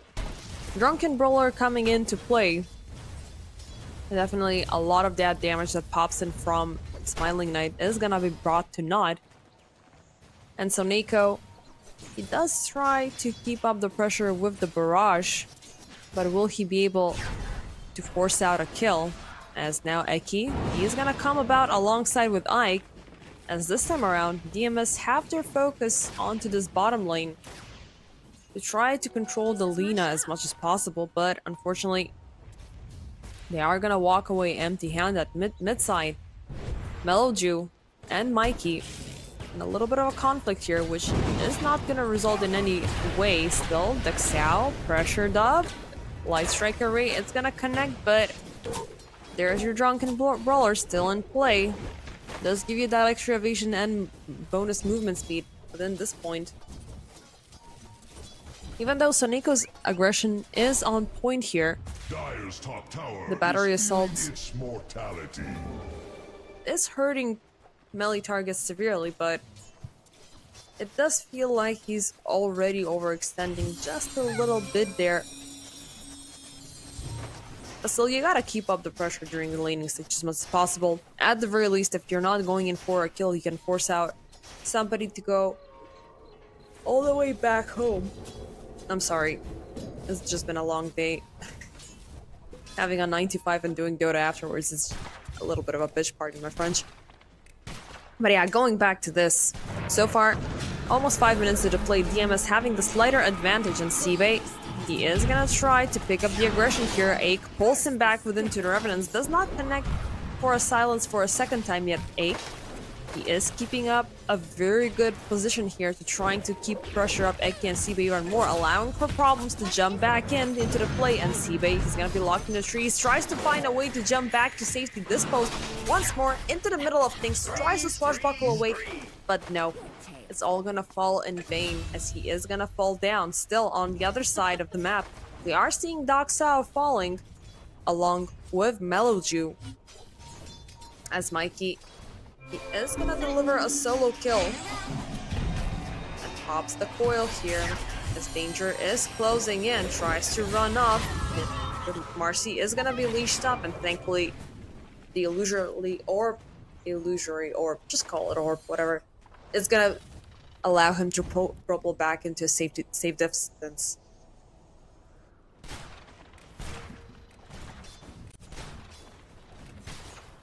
So far, looking slightly more stable, at least mid lane wise. We still have yet to see how these further interactions are gonna come about. Once more, Shingetsu here under siege, but Ake is willing to put a stop to it. In the backlines, forcing out the march of the machines, but it's not hurting anybody to that point. And it doesn't even really scare DMS away. I mean, the play between the Smarcy and Muerta has been on point every single time. Somebody jumps in, dispose them into the Revenants, force them out to be silenced up, and then just by the time you think they're gonna run away, the dispose is gonna be back into the picture. It's gonna keep the pressure even further. Dire's top tower is under attack. It fights for its life. I guess at this point, we are gonna be seeing Mikey popping in on the top side to try to put a little bit of control of his around here. He does have the coil available once more, but is he gonna find the target? Eggs trying to hide about within the trees. The glyph is gonna be popped up to try to slow down the efforts. As not that really AVulus are trying to force out this tower just yet. They're trying to get at least a couple of hero kills on their side. But it's a dangerous game that both sides are playing here. Its foundation. 4-4 so far, 8 minutes into the game. There was a little bit more of a cluster within the earlier stages of the game that we saw. Well, game 1, more accurately. But it's the carries so far that are getting the best out of it. Most notably, this Muerta 3-0-0 so far on the clock.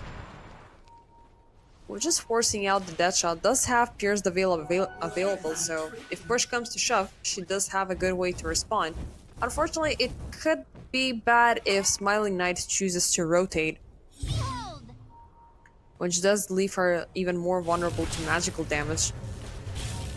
Still, Smiling Knight, he is gonna take some more time to keep up with the farm, and up top, danger does not subside as Soneko decides to go in for a little bit of a deep dive there. The defense matrix is gonna save him. A nice triple coil coming in from Mikey. Ace-8 is gonna be taken down. Pierce the Veil used up. Shingetsu tries to keep it up, but however, he is gonna be stopped from the Rolling Thunder. Still Meloju, nice Sonic Wave coming about. He is gonna pop Eki and Soneko. Still Shingetsu. He's gonna die thanks to Sibe, as Mikey is still sticking about. Jumping forth, Meloju will be taken down, and now Problems is up for the chase, dancing around the fog of war into the trees, but Sibe, he is gonna crash shield forward. Still, he's gonna let the squirrel run away at least for now. Tower is under attack. There is little it can But a do. nice setup. I mean, coming in from both sides. 1 kill extra going into the way of AVulus. But it was most notably trying to get this Muerta under control. She was killable, she can be killed, she is dead. And this is where the Rolling Thunder comes in really nicely here, especially in enclosed, confined spaces such as that, where that team fight took place. The more you can waste that ultimate, the better things will be. But eventually, we could, I mean, even if there's a BKB being popped up, the Rolling Thunder does deal physical damage. I'm not sure if but still, the BKB does avoid the stun to go through, so at the very least, you can deliver somewhat of a heavy hitting. Yeah, you are actually gonna avoid it, my bad. Pierce the Veil avoids your physical damage. With the BKB, you are avoiding the magical damage, so pretty much you are evening out what the Pango can do to you. Unfortunately, pure damage is not really the forte here.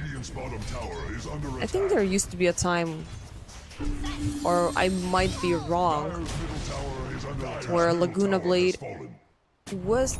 No, actually, I don't think it was ever pure damage. My bad. There is a part of my memory which says it was, but not really sure if it was accurate. I mean, a lot of spells have changed their stats and damage types. Problems. Nice long-range catch coming there from Soneko, as this clockwork. We can finally find a little bit of a peace of mind. Dire's top tower is under attack. Radiant's bottom tower is fading fast. Dire's top tower has fallen.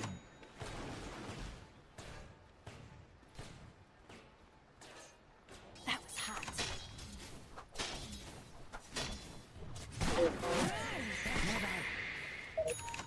Fine. They are really missed out a lot of the action. Jump coming in. This time, a little bit of a jump coming in from Ake. But it's not gonna latch on to Sibe. Meanwhile, Eki trying to farm up a little bit after those severe losses. He does have the Holy Locket, which does seem to be one of the go-to items for Tinker supports nowadays. You are getting that little bit of an extra help. I mean, the defense matrix is really strong and does help things out a lot. And on top of it all, you do have the Holy Locket, maybe a follow-up with the Guardian Greaves. I don't know.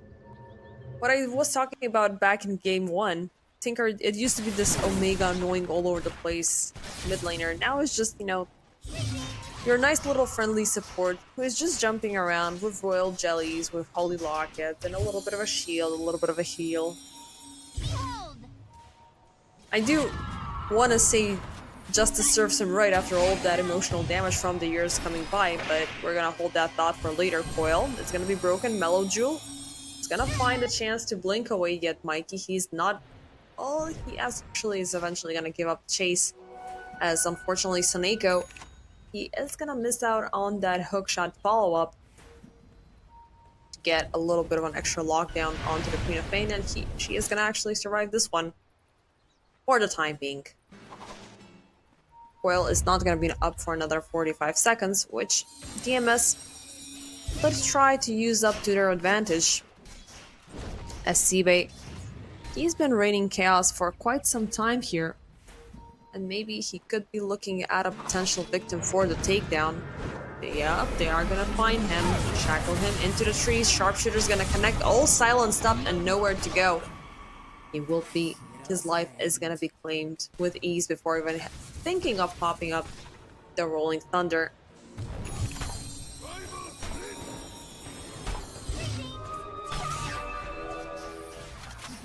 Meanwhile, midside, Mikey, trying to annoy problems just a little bit, finds Ake instead. And there's the slow, coiled up, leashed up. The coil is gonna be broken this time. They will connect with the hookshot. And the pesky Marcy that has been the saving grace for Muerta way too many times is gonna fall, but once again, no coil available, so AVulus are gonna need to be careful here. Instead, they're gonna go in for a 4-man smoke up.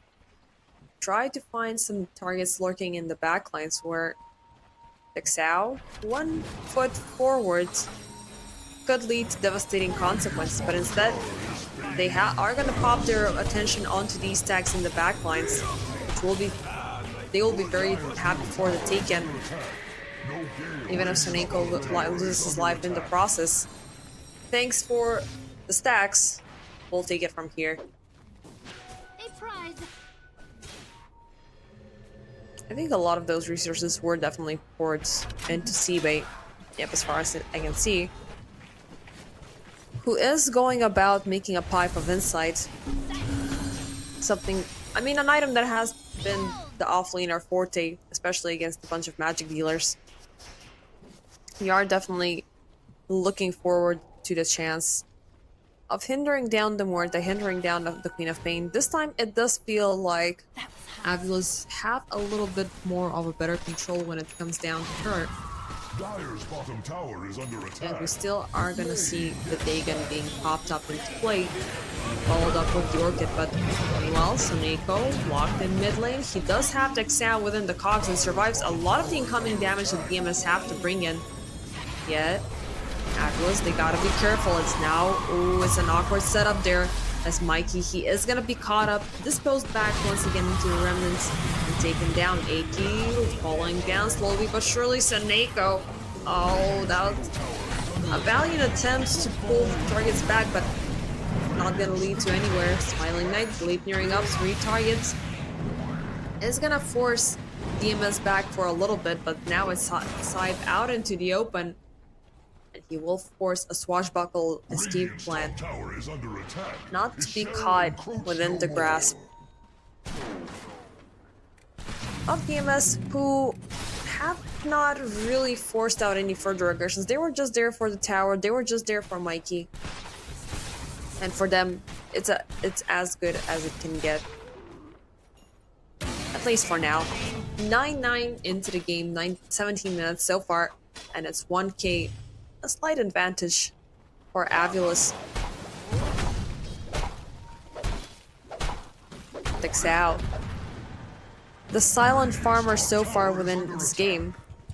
He has been He has been taken down once already, but we still haven't seen the primal split being popped up. I do think that DMS have the better team fighting draft when it comes down to this game, but I'm still kind of scared of that moment that's going back to the draft.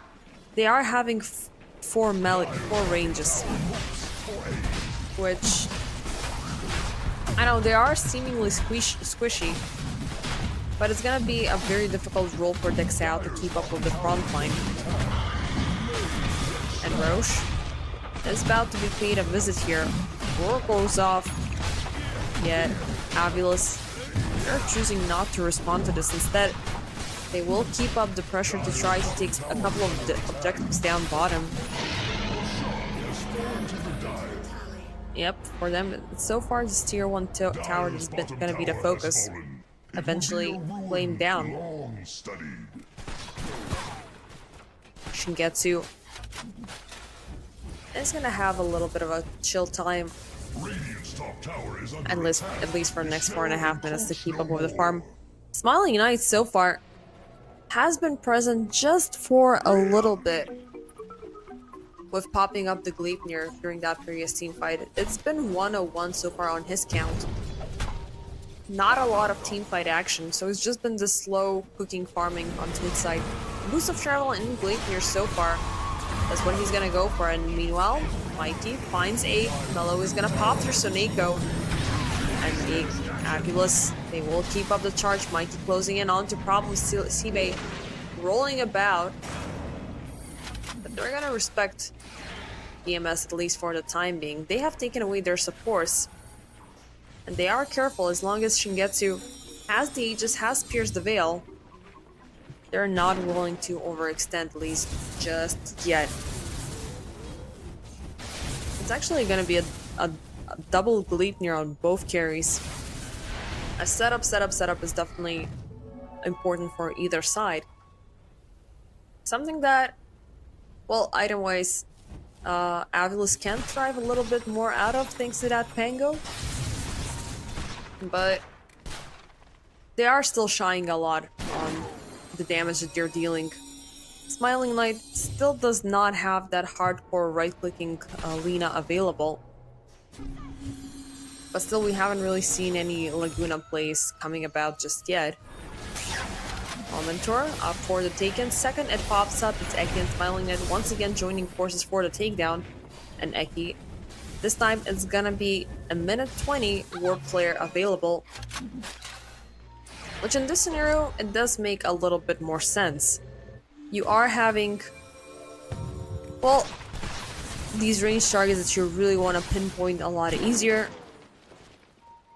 And of course, move them away, move them back and forth, and reduce, I mean, reducing their attack range is definitely a good way to go. Meanwhile, Soneko gonna be caught up red-handed here around the mid lane. As DMS, they are trying to use up the maximum from this Aegis and push objectives to the best of their ability, but still, AVulus are not taking this lightly, instantly locking on onto Shingetsu. Light Strike Array, it's gonna follow up with the Rolling Thunder. He's been caught up and locked out. Eventually, he could pierce the veil, will be popped up. Lina, barely surviving out of that cluster. Yet Shingetsu, life number 1, still hasn't been lost until now. His Problems is gonna fall right after. Back into the picture, he's keeping up the pressure. Now CB back into one shape, he will fall as collateral. Soneko back into the picture as well. Viv had a valiant idea of trying to save up his buddy, but his death was inevitable. Smiling Knight presence was super limited here. But yeah, aside from the good setup that AVulus have here, there's the lack of damage that we're seeing.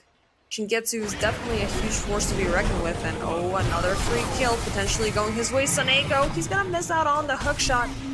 He is silenced up, but pops the sword first, tries to run away back to safety, but no, not gonna happen this time again. Smiling Knight in the back lines, they get a lock on to Shingetsu, looking severely low. Is he gonna survive this? They are trying to close in Mikey, but he is gonna give up that initiation, as venturing out forth by himself could be very costly. Still, DMS have not used their primal split. They are taking a precautionate approach, trying to chain lock DOTA2 here. He is looking out of mana. will restore it really quickly. Oh, the coil will be popped, but it's not gonna last long enough to prevent the split from going through still. AVulus, they are dedicated to at least Radiant's middle tower doing is somewhat of a losing harm in its DMS's foundation. direction, but DMS, they are gonna fall back. A 5v5 scenario right now definitely not favoring AVulus, but DMS, they cannot allow to just break apart that easily. As this draft, it does have the hunter's mentality, and speaking of, it's gonna be the poor old Smiling Knight being caught up, silenced up, with nowhere to go, and absolutely destroyed. Wrong place at the wrong time there, my friend. This Marcy she's proving to be doing God's work here. Even though not really good when it comes down to farming, but every single time the setup has been there and it's been impeccable. It surely has made Shingetsu's life a lot easier, as well as Melojules. But still, we are looking at, well, a pretty standstill scenario.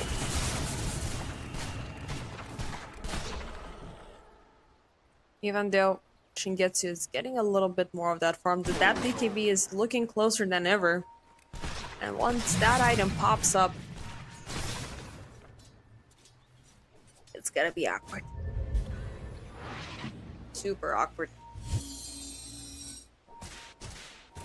How are things holding on item-wise for AVulus?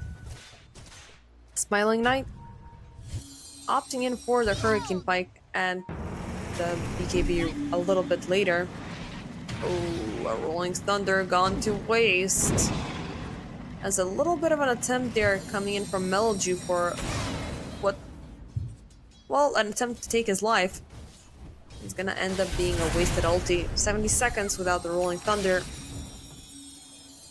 And AVulus are definitely looking at being susceptible to being stricken down.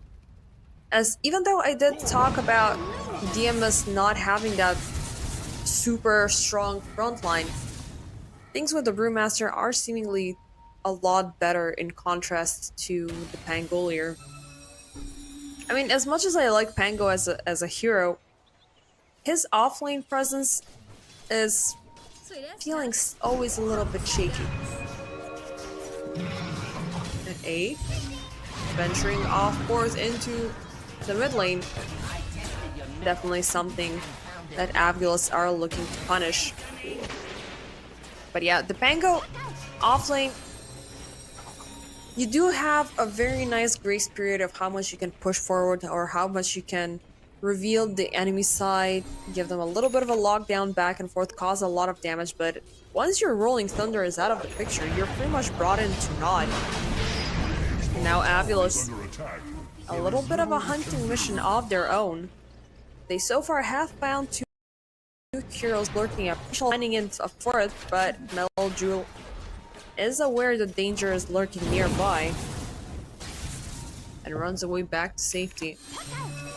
Nope, actually there's no ward there that you're alluding to, AVulus. You're just knowing that you are pretty deep within enemy territory and you're bound to be stricken at the first occasion. Knowing that AVulus, they are actively on the move and they're not gonna be, you know, scared away to just pop in with Mikey, drop the foil and take things down.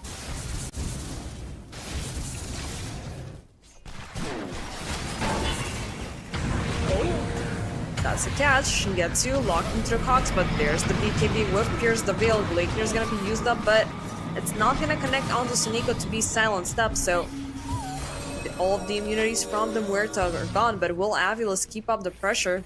MC are expecting that to potentially happen. Suniko dropping the cogs, trying to keep targets on the sidelines.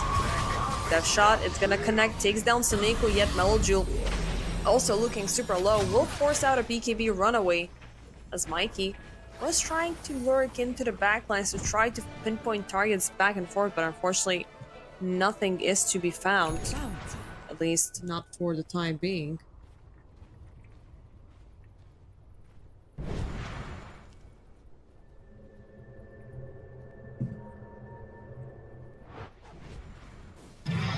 And still, we're in still a very familiar scenario. 15 on to 15. As DMS once again approach the Roche pit, but this time AVulus are taking the consideration to stop that from happening. Only with the coil available, will they get there in time? Smiling Knight leading the charge, looking like it's gonna be far too late. Oh, they're gonna be caught up. Primal Split popped up, Dexao. Hog. Oh, the hook shot, it's not gonna connect. At AVulus, they are willing to keep up the pressure. 3 more Brewlings are available, but Dexao will be back in one shape a little bit sooner. And DMS, they are willing to trade this off for the safety of the rest of the team. As Shingetsu once again reclaims the Aegis. And at this point, it's all about making these damage items to emphasize how much damage it's going to be dealt within that graceful immunity period. Nothing can touch you at this point, at least for about 8 seconds during the BKB timer, then 7, then 6, and we know how that story goes. But even so, you are having a very good graceful window of surviving absolutely everything, so just amp it up with as much damage as you can. It's gonna be, of course, the Daedal is being picked up first, and at least for the next 3.5 minutes you can just chill about. Maybe DMS can do in a full team rotation, try to push into AVulus a little bit more, but we'll see how things are gonna roll up. The one thing that it's a little bit, well, noticeable about how AVulus are approaching this game, they are super careful of when Smiling Knight is gonna be there. Which is a good thing as much as it's a bad thing. They are keeping the Lina reserved and away from all the action to get her safe farm as much as possible.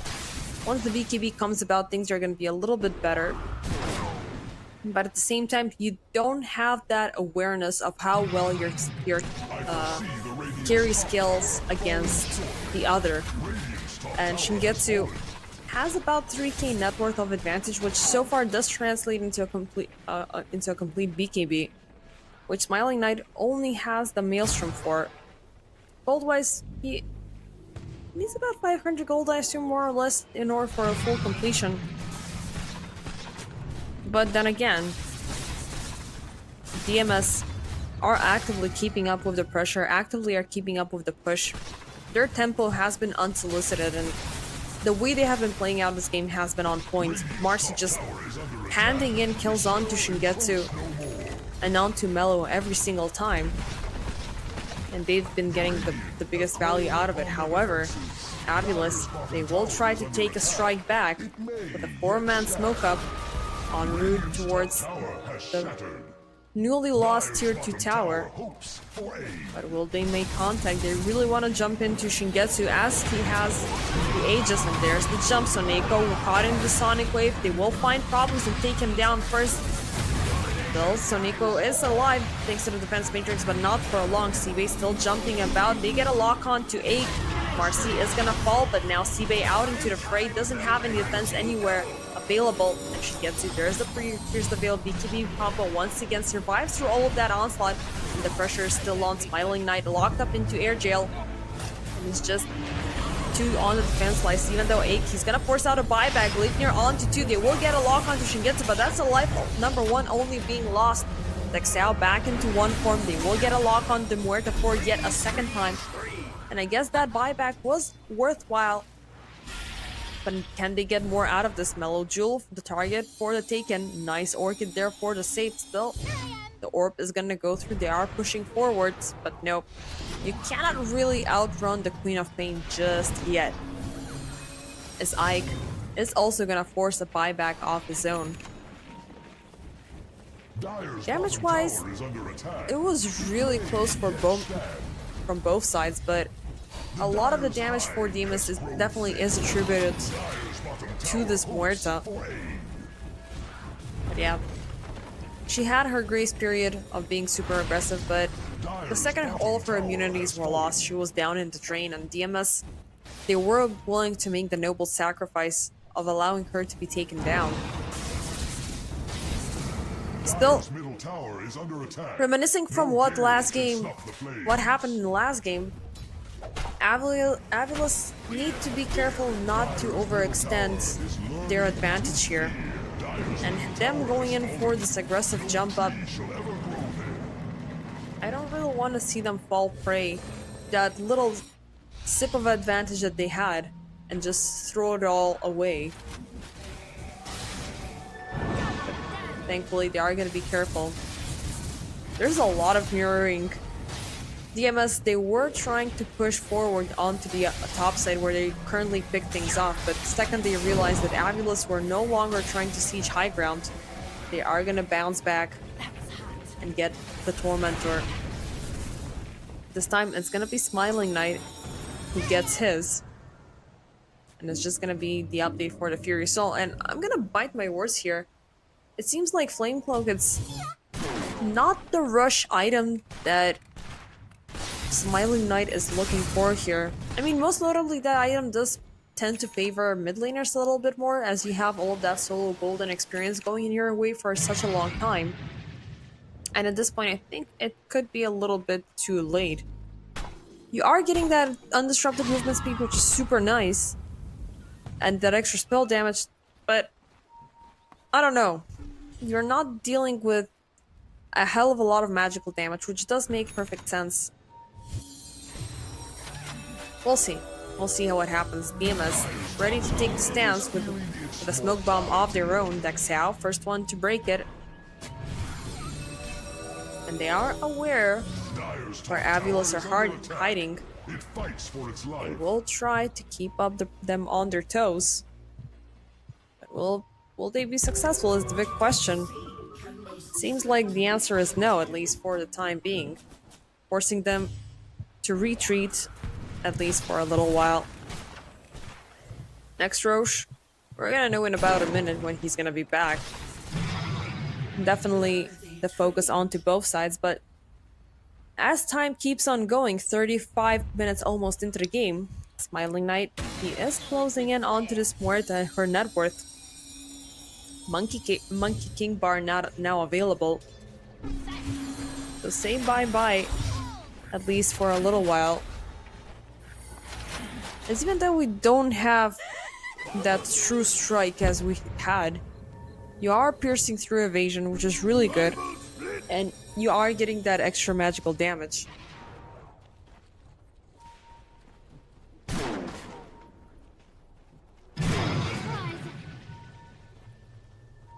That was hot. And things are a little bit too silent.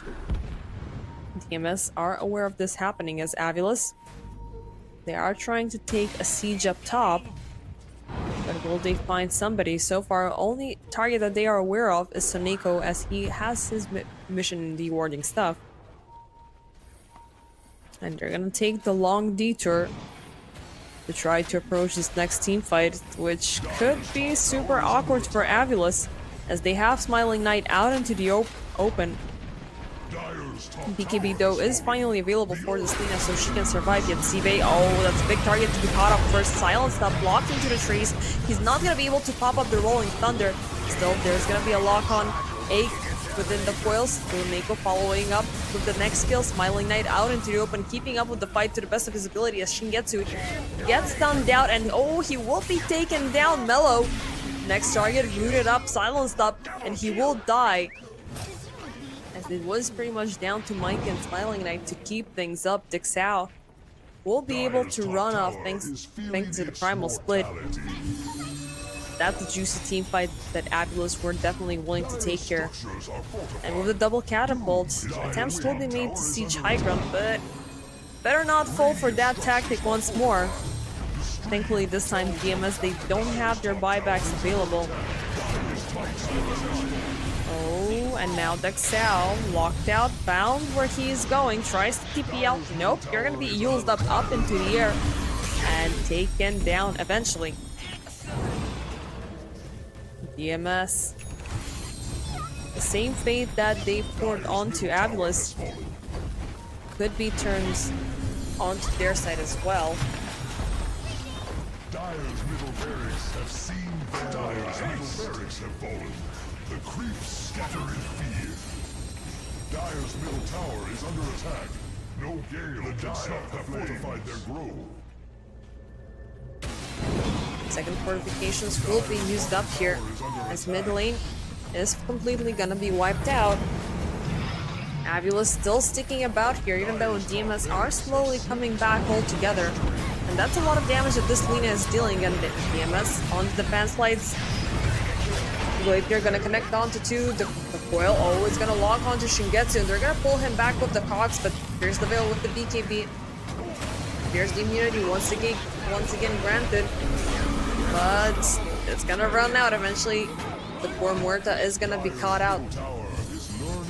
And it's feeling like AVulus are willing to end this. They have a good, well, chance to do this, as Muerta is not gonna be a problem for yet another minute. Tier 4 is under siege. They are going all in. Dixao pops a primal split for the defense, but without that damage, they have absolutely nothing to do here. Drone exposed, the pressure is still on. Dixao dancing back and forth, trying to reach onto any target he can, but nope. The rulings are slowly dying out, though. Jill taking a little bit of a bone there with Mikey, but this puck is all about protected, and he is looking fine. And Throne falling slowly but surely. Nobody's coming in for the save, and ladies and gentlemen, we have obtained ourselves a Game 3 as AVulus will finally be able to push forward the defense lines coming in from DMC.